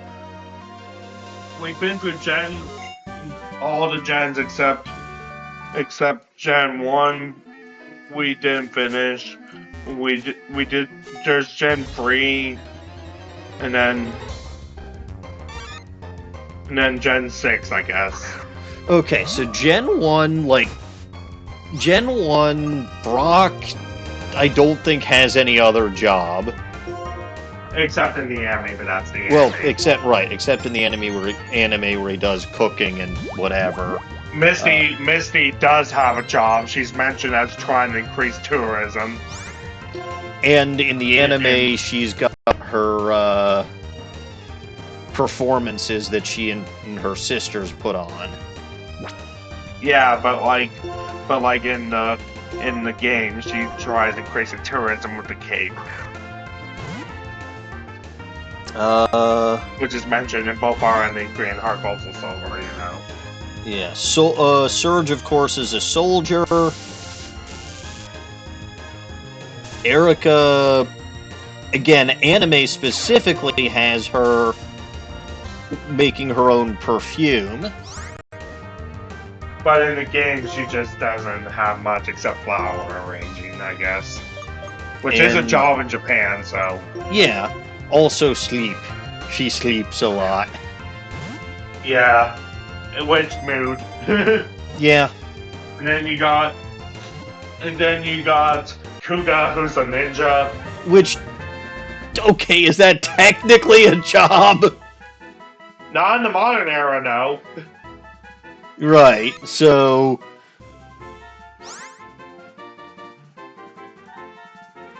Okay, fine. We'll be generous and say ninja is his job.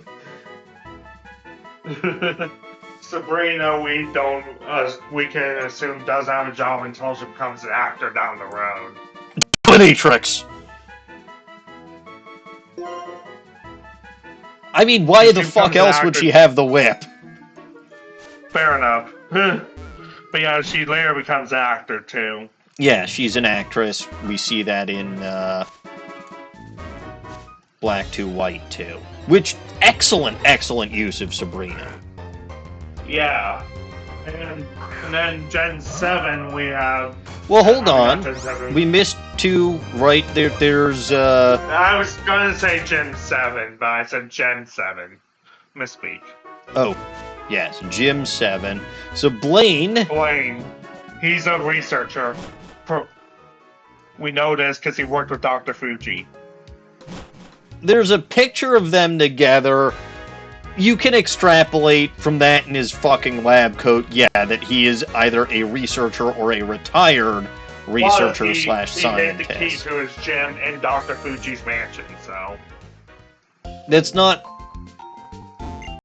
I mean, it's called the Pokemon Mansion, not Dr. Fuji's mansion, but that is where... I mean, he keeps his key there because it's in his city, right? If Dr. Fuji's mansion happened to be in Lavender Town, he wouldn't keep it there. Yeah, but Mr. Fuji moved to Lavender Town as a way of atoning for making me to remember. Well, that's not explicitly stated in the games, I don't think. It was. Which in one? Far and Leaf Green, they actually give you Faraway Island, remember, where they mention where he found Mew, and has a warning there. Okay, but you actually have to have the Faraway Island event for that, which I never did. Game Shark to the rescue! Cheating, says the guy playing a Pokemon fan game now. But anyway, and then obviously Gym Leader 8 was a fucking mafia boss, and well, that's not a legal job, that is still a job. So strictly speaking, since Gen 1, you could make an argument that all of the gym leaders had jobs, just some of them are more explicit than others. Yeah. Like, Giovanni and Kuga's are barely even legal. Well, again, Giovanni's job isn't legal, but it is a job. Koga's is... Yeah, and... Which you could assume the same for Kuga if he's, like, doing ninja assassinations or something. Well, nobody knows what he does as a ninja. Yeah. You can never find, like, it's never explicitly said that he assassinated anybody. No, but it would make sense if he did, you know? It wouldn't not make sense, yeah. Just well, okay, probably his Pokemon more than him, but... Yeah. And then Gen 6. Alright, so you've got the photographer, right, Viola. Then you got the athlete with Grant. Grant, yeah, he's an athlete, you know, specifically, I think, rock climbing, but I think he also does cycling. Yeah. Third gym leader, Corina, is... Roller skater, also successor of Clan. Yeah, Rollerblader and Mega Evolution successor. Fourth gym leader is Ramos the gardener. Fifth gym leader is Clement the He's an inventor. The inventor plus sort of the town electrician. Sixth gym leader is the fairy one. And they make clothes. She has a job. No, she does. She's like a clothing designer. Oh right, Valerie. Yeah, because you've got all that sewing equipment in her gym, and I think it is explicitly mentioned somewhere that she's like a fashion whatever, Hujima Olympia? It is. Not a fucking clue what she does. Who? I forgot. The psychic gym, like... Oh, Olympia, yeah. The only reason that I remember who she is, by the way, isn't because I like Gen 6, right? Because I really don't. It's because psychic. No. It's because there was a game on... a Mafia game in Bulba Garden. Oh yeah, I remember that one! Yeah. I remember that one now! God bless Silent Cal, who just became a fucking meme and a legend from that game. I think I was part of that game too. You might have. I was not playing that game, I was just sitting back and watching. Or if I was part of... that was one of the games where I was being kind of risky and over-aggressive. If I was part of that game... No, I don't think I was. I think I'm thinking another game. another game. But yeah, no, that was just. But I have no fucking clue what her job would be. Like, outside of gym leader. And then Wolfric takes care of Pokemon Village. Which is not really a job. No, it's not. I mean, okay, I suppose if we're calling Ninja a job... Caretaker could be a job, then. Yeah. Perhaps. But honestly, I'd be willing to say that Wolfric and Olympia don't have actual jobs, other than... I mean, yeah. Wolfric might be retired, because he's old. Yeah. So he just goes on nature hikes and takes... I remember more the names of the Gen 6 leaders than I thought I would. Say that again? I remember more of the Gen 6 leader names than I thought I would. See, I can never remember the second gym leader. Like, I always flip-flop what his name is. Is his name Cliff or is his name Grant? I think his badge is the Cliff badge, though. Which is where I get confused. Cliff, the name is Grant. Yeah. Right, I meant to grab my Pokemon. That one I do remember, because I remember thinking how long it took between the first two gyms when I first played, so I just immediately memorized the second gym. The pacing of that game is such bullshit. It had potential as a story, because like the whole point of the game is meant to be about chance encounters, X and Y axis meeting, as well as life and death. Life is to be cherished, death isn't to be feared. But then they botched both those thematics. They really... Plus they had like just a bunch of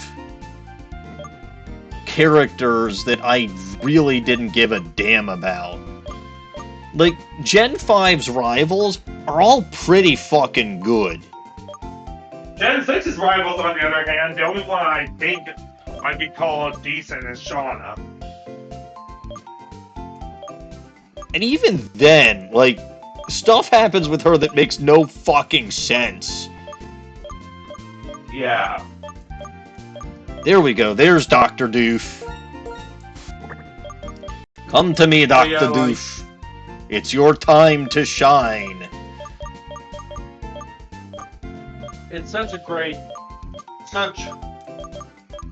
a weird game. ZA really redeemed the Gen 6 plot for me, because like it took the chance encounters bit and made it the whole focus of the plot. I'll have to take your word for it, because I'm still never gonna play that one. I know. I did like the DLC of ZA though. This DLC was kind of messy.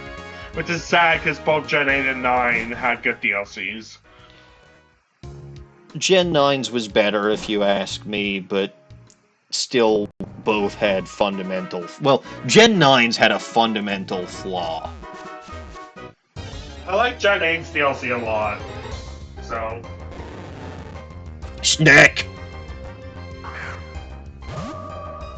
I found a snack! Snack! So yeah, like,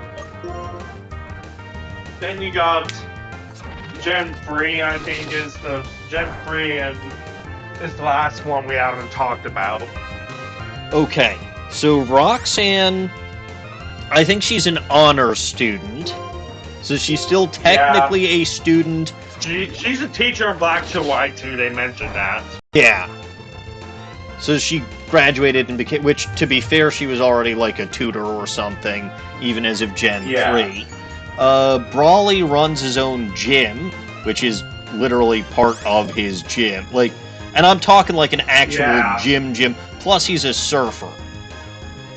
Like, he's Crasher Wake's counterpart. And then you got Watson is next, I believe. Watson, yeah. And he's an electrician, obviously, like most electricity. The town electrician, plus he tried to become the mayor of New Mauville. And the Mauville project as a whole. Yeah. Then you got, like, Then you got Flannery. After that is Flannery. Who's She's the the- Nepo baby. Hey, she's the best gym leader that ever existed. Still, like, she inherited the role from her grandfather and realizes that. Who's to say that all other gym leaders haven't done that? Not all of them, but definitely a fair few of them. Yeah. Just like we mentioned Doctor already. Plus Rourke, technically. Yeah. Anyway, so we can also assume Flannery has something to do with maintaining the hot springs, maybe. Yeah, which is a damn good job. Yeah. And then you have, after that is Norman, who's got the most important. Yeah, he's an obvious one. He's a father and a gym leader. Yeah, but strictly speaking, that's not a job. Not really a job. And the mother doesn't seem to have a job outside of being a mother. So gym leader would be how he earns money for his family. Yep. Then Gym 6 is Tate and Liza, I believe. Skylar. No, not Skylar. Winona. She's probably a pilot. I don't think Leona's it's a pilot. explicitly mentioned, but it wouldn't surprise me for her to be a pilot. Tate and Liza Yeah, are her kids. design and all. Given her design too. Yeah. No, Tate and Liza are kids, so no And job. Then, and then Wallace or Juan, depending on game or contest. They're Pokemon contestants, plus Wallace specifically is in charge of the Cave of Origin. Yep. And Juan is his mentor. Yes.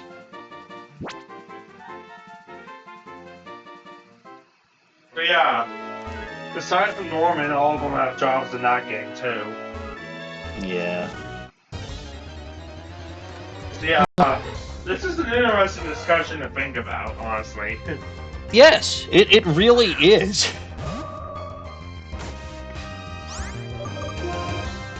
Gen 8 is obvious, but we can still analyze second jobs on top of athlete.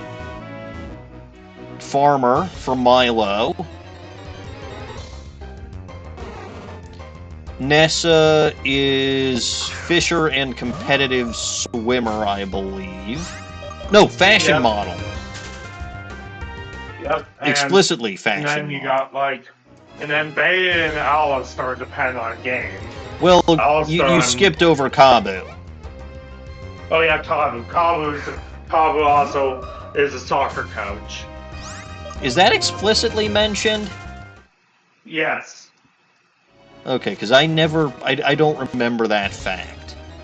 Kabu might be Flannery's grandfather, by the way. Yeah, that makes sense. Because it's explicitly mentioned that he came from a far-off region. I don't remember if they specifically say that it was Hoenn. They don't.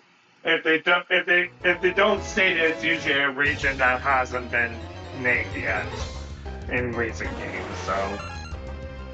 But yeah, he came to Galar from a different region. And he's a fire-type user. So it has been speculated that he's Flannery's grandfather. Yeah. And then we got Bay and Alistar. Bay is a dojo. Alistar, I'm not sure about. Actor of some sort? Or performer? Maybe. Hey, another critical catch. And then we got after that is Opal. oh yeah. And she's just Old and retired. I think she was a playwright. Yeah, it wouldn't surprise me, but, like, she's also retired from... She retires during the course of the game from being gym leader. Yeah. And pass it on to Bene, Yeah. who ended up getting off-screen character development in the process. Yeah. I don't like him. Anyway, then you've got Gordy and Melody, depending on which version you play. Melody is basically the mayor of the town. Gordy is trying to be the gym leader aside from that and find his own way. Yeah, Gordy is, like, he's specifically just leaning into the athlete thing. But he's also fairly young, so... And Melody is the mayor as well as her. And then you've got, Piers. Reinhardt. No, Piers. Oh, wait, Piers. Piers is a punk rocker. He's a punk rocker, plus, maybe not officially, but he's also kind of the mayor of Dartmouth. Yeah. Or Spikemouth is what it's called. Dartmouth Spikemouth is the actual... Dartmouth is the actual town. Yeah. Then Reinhardt, he's in charge of the ancient vault. castle. Yeah. So he's like castle maintenance, and that's kind of important. And then you get into the DLCs, and Clara is a songwriter. Avery, I don't know. I don't care about him. Clara is the only one what matters. Although, with his appearance, he kind of looks like a magician or a clown. Well, he's from a long line of psychic gym leaders and wants to continue that, so probably just... Clown. His family business at that point. Yeah, a clown. And then of course you got Dione, who is explorer. And the best father ever. Two kids, no less, because Penny's his other. Yes! That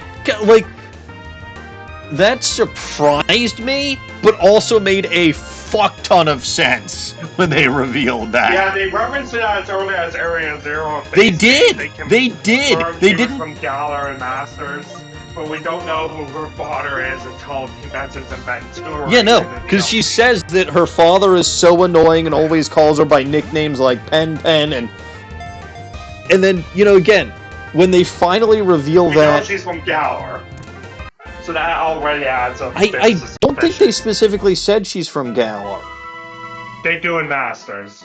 In Masters, yes, but I never played Masters.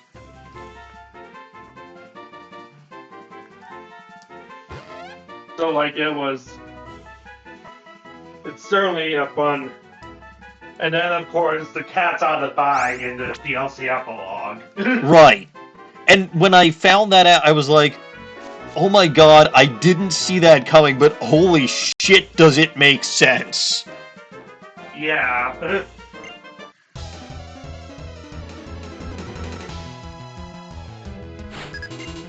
And that means she probably managed to earn her elite hacker skills from her uncle. Because her uncle probably hired her to test security of Macrocosmos a couple times, let's be real. No, her uncle was too stupid to do that. Rose was a fucking moron. Like, out of everyone in the maybe Olena hired her to do that thing, because Olena's smarter than Rose. Yeah, but out of every single person in the Pokemon world, Rose is far and away the dumbest. Solve an energy crisis 1,000 years before it actually happens by summoning an ancient evil. Not to mention that, okay, maybe you're correct about this, but who would be in the... too soon. Well, not only is it too soon, like, why the fuck do you have to resolve this now? But, like, you're also, as the company leader of the region's #1 energy exporter, or energy company, you're the one in the best position to solve this fucking issue. Which Leon rightly points out. Right. Over time, and like actually develop new energy technologies, which is once he becomes the head. Right. Anyway, it's just, he's so fucking stupid. And it goes to show that just because you're the head of a multi-billion-dollar company doesn't mean you're smart. Leon is smarter than him, and that's saying a lot. Yeah, because Leon's an idiot. Yeah. To be fair, the whole family is kind of idiots. Yeah, Hop's not too bright. Although, his mother seems okay. Yeah. Hop did have a good character arc of learning to not being the shadow of his brother and best friend, though. Yeah, it is one of the reasons why I like him better than I like Hal. One could argue Hal had that character arc, at least in Ultra Sun, Ultra Moon. But it felt a fuck ton more forced. Whereas Hop, it's like, yeah, he always loses because he's only studying how his brother and best friend work. He's not actually putting what he learns into action. And he actually ends up finding his own path with Sonya, which, damn good path to be on, kiddo. Good for you. Yep. Which, yeah, especially since, like, he realizes, yeah, he can't live in Gloria or Victor's shadow, same as he can't live in Leon's shadow. Yeah. So he decides to live in Sonya's shadow instead. Yeah. Again, a big improvement. Because, like, Pokemon professors, we've seen with, like, Juniper in this game, that you can find your own way with them easier than you can a different profession. I mean, even in Sword and Shield, right? You see Professor Magnolia the Elder pass off her professorship to Sonya during the game. And Sonya does a lot better with it. You don't know that. Well, I mean, she wrote the successful bug, remember? Yeah, but Magnolia was also one of the ones who researched the Dynamaxing phenomena. Yeah. Like, I'm sure she has published work as well. It's just we see is that, like, she found her own way with her own research. Yes. And we get to see that journey. And like we've seen that in other professors too, like again Juniper and Cedric. Yeah. Or if you want to go way back to Gen 3 anime where Gary decides to follow Professor Oak's footsteps. I think technically it was... Nope, you're right. He was Professor Oak, sort of, by Gen 4. Yeah, and he only returned to battling for Gen 8 for a short bit and lost the Master's 8, so he went back to be Professor. I mean, he battled in Gen 4, but... Yeah, he never lost his edge on it. He just mellowed out tremendously after losing to Ash. Which most people would, because he wasn't that great for the first several seasons. Yeah, which Ash did end up becoming the best trainer in existence eventually, so... Eventually, I'll give it to the kid. And that's yes, why when they showed, still that's why when they played the original Gen 1 anime theme, when he was taking down Leon, that just hit hard. Because like it showed how far he come from the overeager rookie he once was, you know. Yeah, less than a year before. Well, the like forever 10-year-old. Well, we're talking like seasons. I know.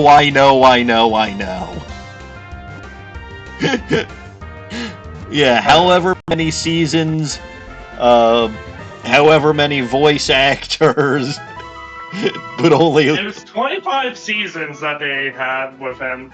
Yeah, 25 seasons, at least 2 English voice actors.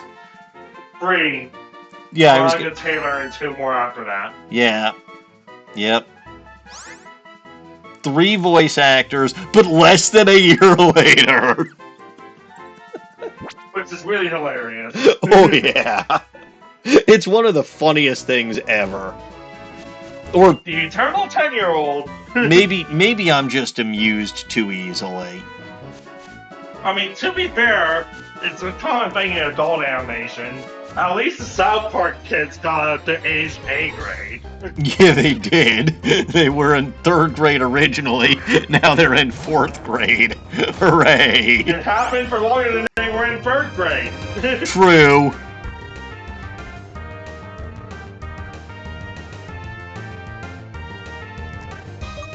Don't want to kill the cat. So I'm using Meanwhile, Beavis and Butthead got transported across space and time to the modern era. Who got transported to space and time to the modern era?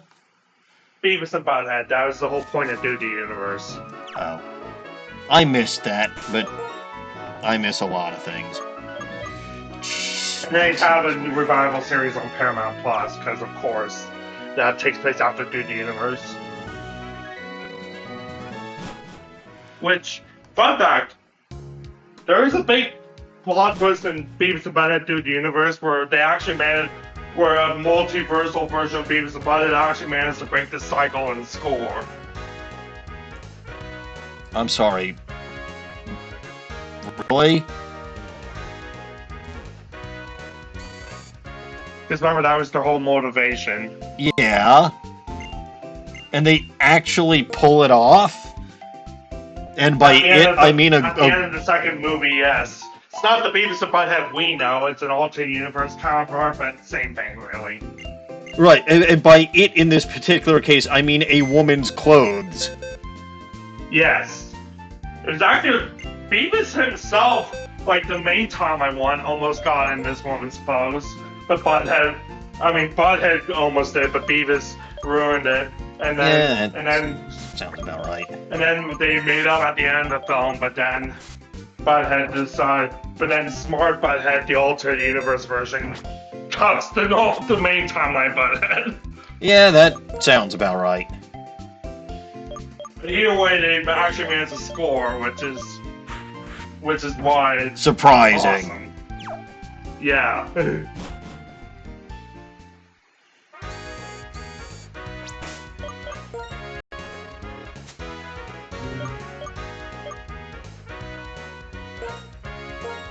A particular note is that they make a point that the smart Beavis and Butthead from the alternate timeline are from a timeline where everyone is smart. So they're smarter than the rest of humanity, but they're still Beavis and Butthead. They're worse than the rest of their species. You know. Look, smarter than the average Beavis and Butthead is still idiot. Exactly. Yeah. Like, they're smarter than the rest of humanity, but worse than the rest of their species. Because they're still Beavis and Butthead at the end of the day. Yeah. Alright. Let's do some story battles. Or at least 1 or 2. Yeah. Let's do one major story battle to end the day. Wow, it's already that time of day. Holy shit. Yeah, we're getting close to end time. So we're gonna go here and... Yeah, I wrapped up in the discussion, I didn't even notice. Time flies when you're having fun. Yeah. Oh look, a Ferris wheel. And this random green-haired kid is gonna take me on the Ferris wheel. Nothing bad will happen. Trust. And reveal that he is the leader of the evil team that I've been fighting. I should have pushed him out of the fucking carriage. I like how all the Ferris wheel partners in this and the next game have their own baggage, though. Well, the Ferris wheel guys are hilarious in their own way. Yeah.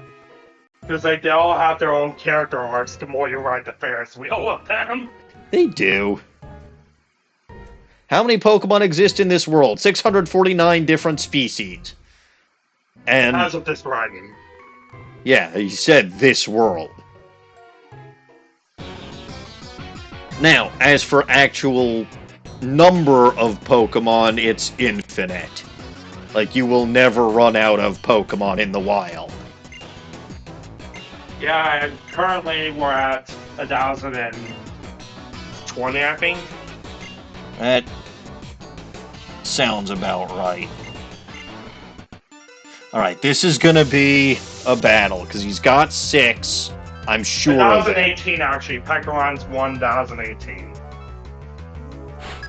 And they didn't introduce any more for Z-A? Oh, they only introduced new Megas, because focus on Megas. I suppose that makes some sense. Megas are bad, mind you, but That's a hot take. it's the correct take. Very hot. Like, okay, they're more creative than some of the other stupid gimmicks that they've come up with, but I'm a Z-Moves fan. I just wish they made it so that you could either use a Z-Move or a Mega in a battle, not both, you know.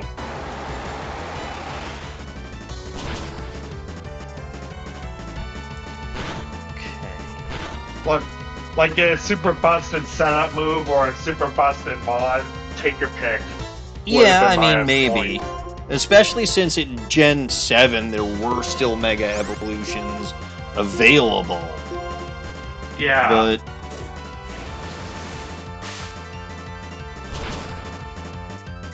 But they did limit it, so you can have a Z-Move and a Mega in the same match, you know. Yeah.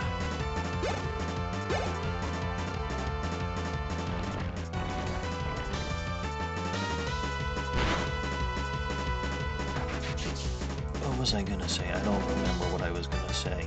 Oh yeah, so Megas I don't like, mostly because, okay, so Strawberry's probably gonna go down. We can potentially at least take out Golett first. Mostly because They're temporary, right? A lot of the Pokemon that they gave, well, okay. A good number of the Pokemon that they gave Mega Evolutions to would have directly benefited more from an actual evolution. Like Kangaskhan, or Mawile, or Sableye, or Absol. Right? All of them would have benefited from something more permanent.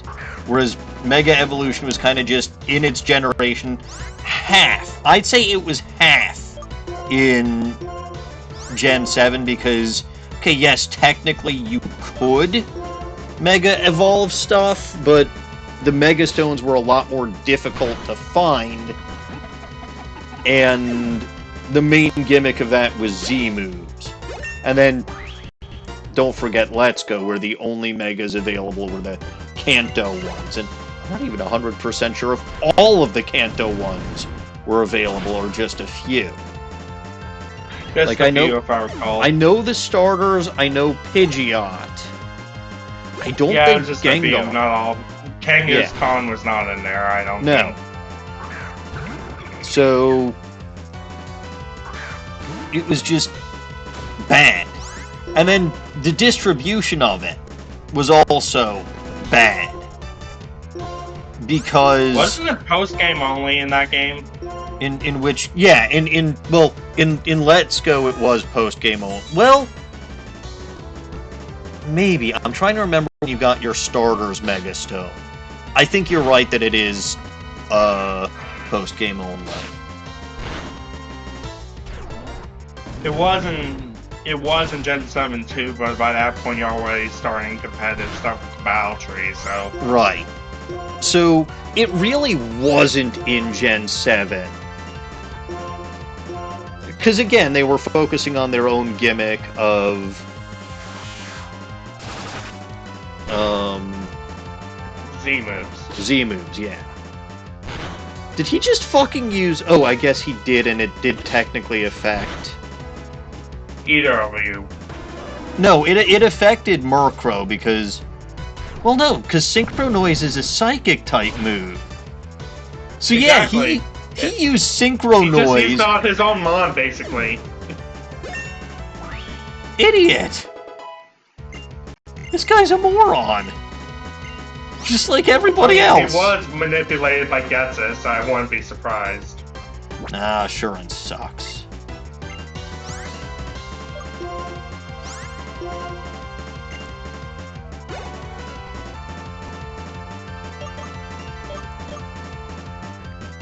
But yeah, like...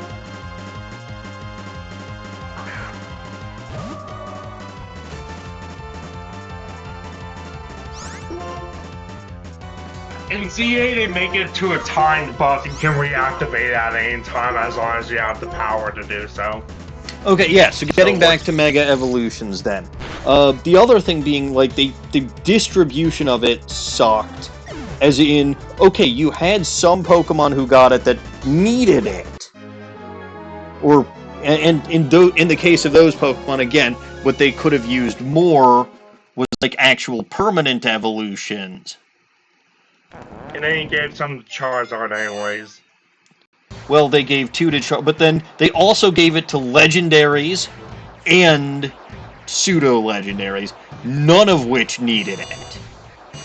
Well, they did tie it in the lore of Mega Rai, at least.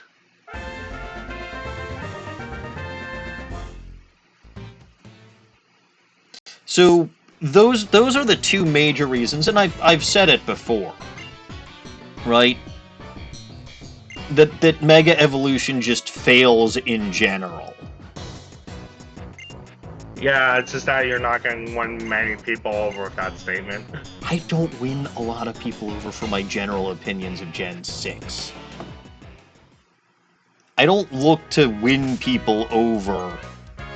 I don't by compromising on what my opinions are. Yeah. If that's the way that I have to win people over, it ain't worth it. I personally have my own opinions on Gen 6, some positive, some negative, but mostly positive, so. The issue is mainly the story being half-assed to me. And some of the weird evolution methods like Inkay. Okay, but to be fair, even Inkay at this point is not... It only got worse from there. Yeah. Fucking Sirfetch'd. Don't forget, Galarian Yamask. Yeah, I was thinking that one too. Or Basculin to Basculegion. Jesus fuck. Or don't forget they have a lot of them, and yeah, in Z8 they actually have a way to evolve Galarian Yamask in that game that's just as cryptic. Also, Meloetta in the Gen 9 DLC. You can evolve Meloetta?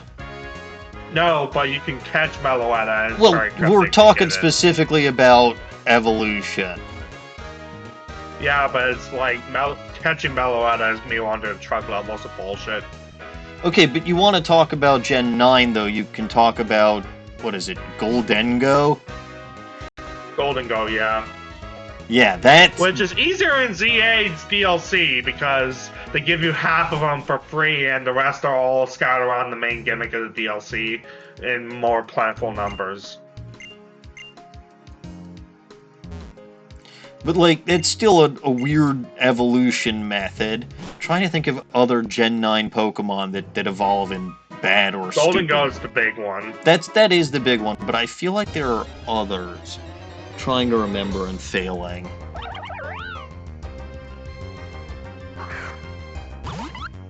Oh, Palafin. Yes! Okay, Palafin. Which is funny because I evolved one relatively recently. for my most recent playthrough of Scarlet. I got a shiny Finizen and evolved her into a shiny Palafin. Other than that, I think those two are pretty much in Gen 9. They might, but again, like, Inkay was just the beginning of this. Well, okay, Yeah. one could also argue that there might have been. The beginning was Gen 4. Which one in Gen 4 are you thinking? Happini and Munchlax. Where you had to breed them with a specific item. Okay, that's to obtain... Well, okay, Munchlax, technically you want to obtain one in Sinnoh. The only way to do that is with the honey trees. That's catching, not evolving. Yeah.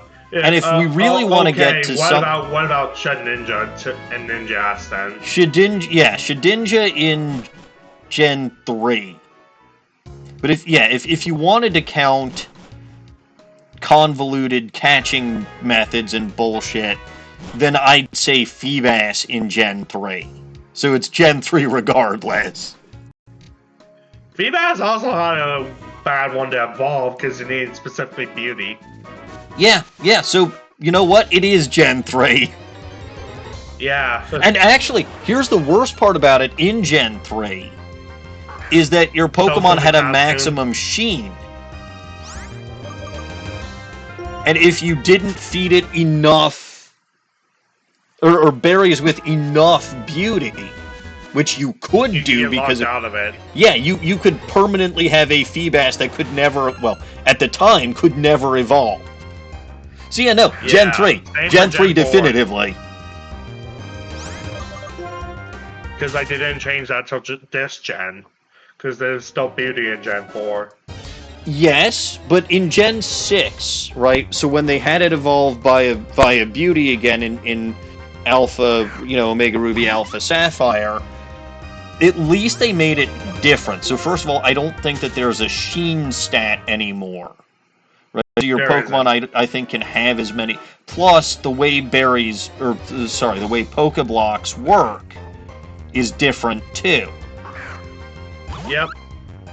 Right? You don't have different feels and textures, or...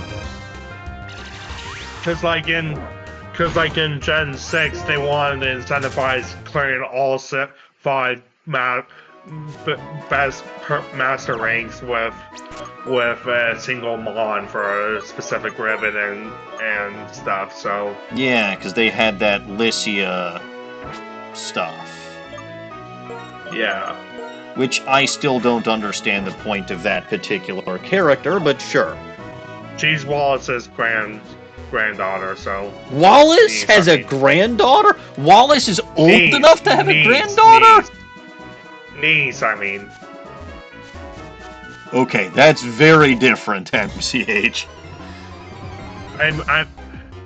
Yeah, I misspoke, but like, she's Wallace's niece, which explains it all, really. It explains some of it, yes.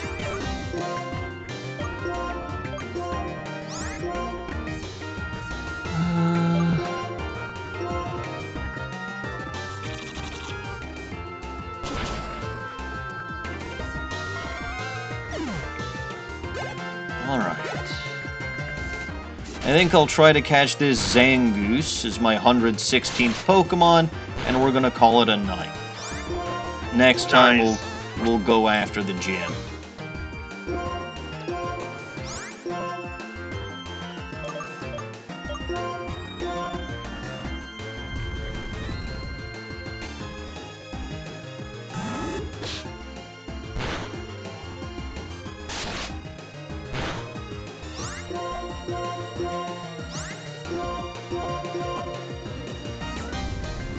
Yeah, I know I'm hazing with Dark Fedora, but I can't throw a Pokeball if I still attack. Ooh. Okay, thank God you didn't get Poison Touch there. Okay, so it's down to, like, nothing. Toss a Great Ball.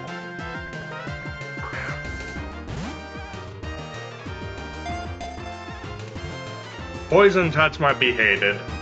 It always causes more problems for me than it does the enemy. I'm pretty sure it activated something's guts earlier, but it still KO'd the thing, so I'm not going to complain too badly. Yeah, it has to be a contact move, which they're never clear about in most of these games. I mean, it's called Poison Touch. I know, but I meant like what moves do contact damage is what I meant. I suppose that's true. Because it isn't specifically physical or special. It feels like it should be, but it's not. Oh, hey, second shot at Glammy out. You can be special and still be a contact damage move. So. And it can be physical and not be a contact move. Like Earthquake. But those are mostly the exception. Yeah.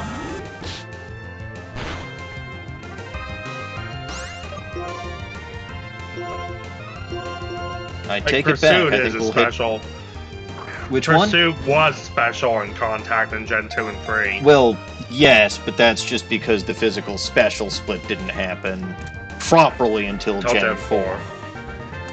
Yeah. Poison Touch didn't exist as an ability at that point, so... It did in Gen 3, actually, so...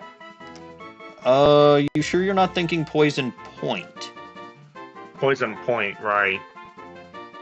That one was just physical moves, though, right? Yeah.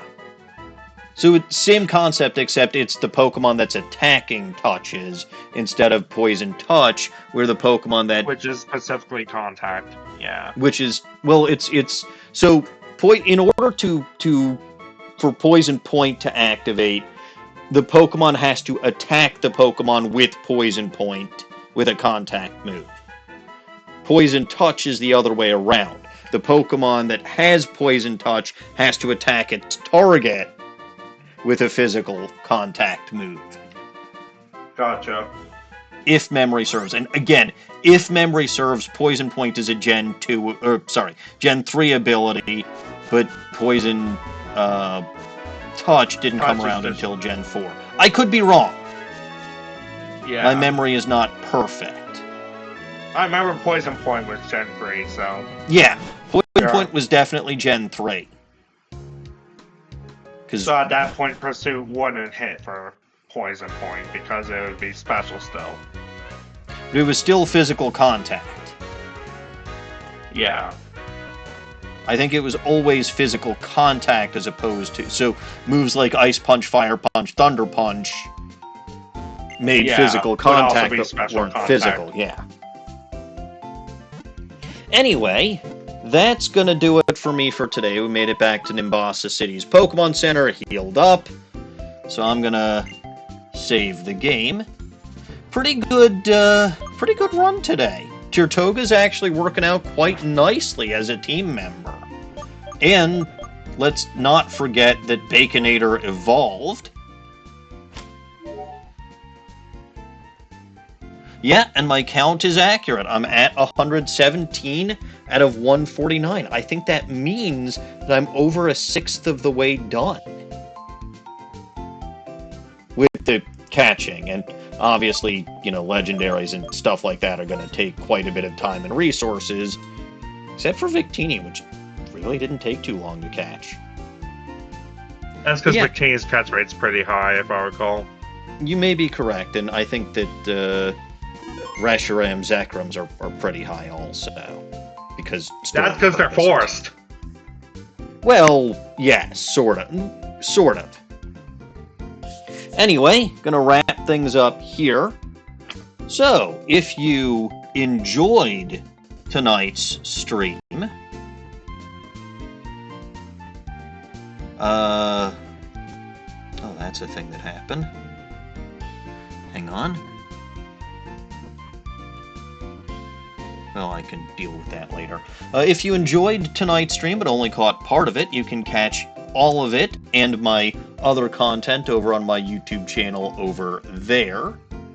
If you were watching this on YouTube and you want to catch me live, my Twitch channel is over there. Generally speaking, I go live on my Twitch channel Monday evenings and Wednesday evenings at 7:30 p.m. United States Central Time. Monday evenings with Apollo, Justice, Ace Attorney. Wednesday evenings, as you can see, are with Pokemon Blaze Black. I also go live with legitimate Pokemon content on the Bulba Garden channel over there. I have been streaming Pokemon Ultra Sun and have a stupid gimmick there that is probably going to be my permanent gimmick for the Bulba Garden channel moving forward, with using wheels for encounters. If you're curious as to what I mean by that, go watch me there Sunday morning starting at 8:30 a.m. United States Central Time. Like I said, that's probably going to be my gimmick on the Bulba Garden channel for the other Pokemon games that I play there, which next is going to be Black 2, then maybe Heart Gold and Yellow at some point, but never Z-A. Never Z-A. You can also catch other streamers there, such as the Caps fan who rated us this evening. Caps can also be found, presuming that you didn't come here from the Caps raid. Caps can be found on his channel over there. You also have streamers like Dawning Winds, Mochi, and Abby on the Bulba Garden channel, and they're all pretty good streamers, so I'd advise. Also, I stream on rare occasions, too. That is true. MCH streams on his own channel as well. That will do it for me for this evening. So, as always, I am Maniacal Engineer, and I'm never going to give you up, never going to let you down. Thank you all for watching. Thanks MCH for hanging out with me. And God bless this mess.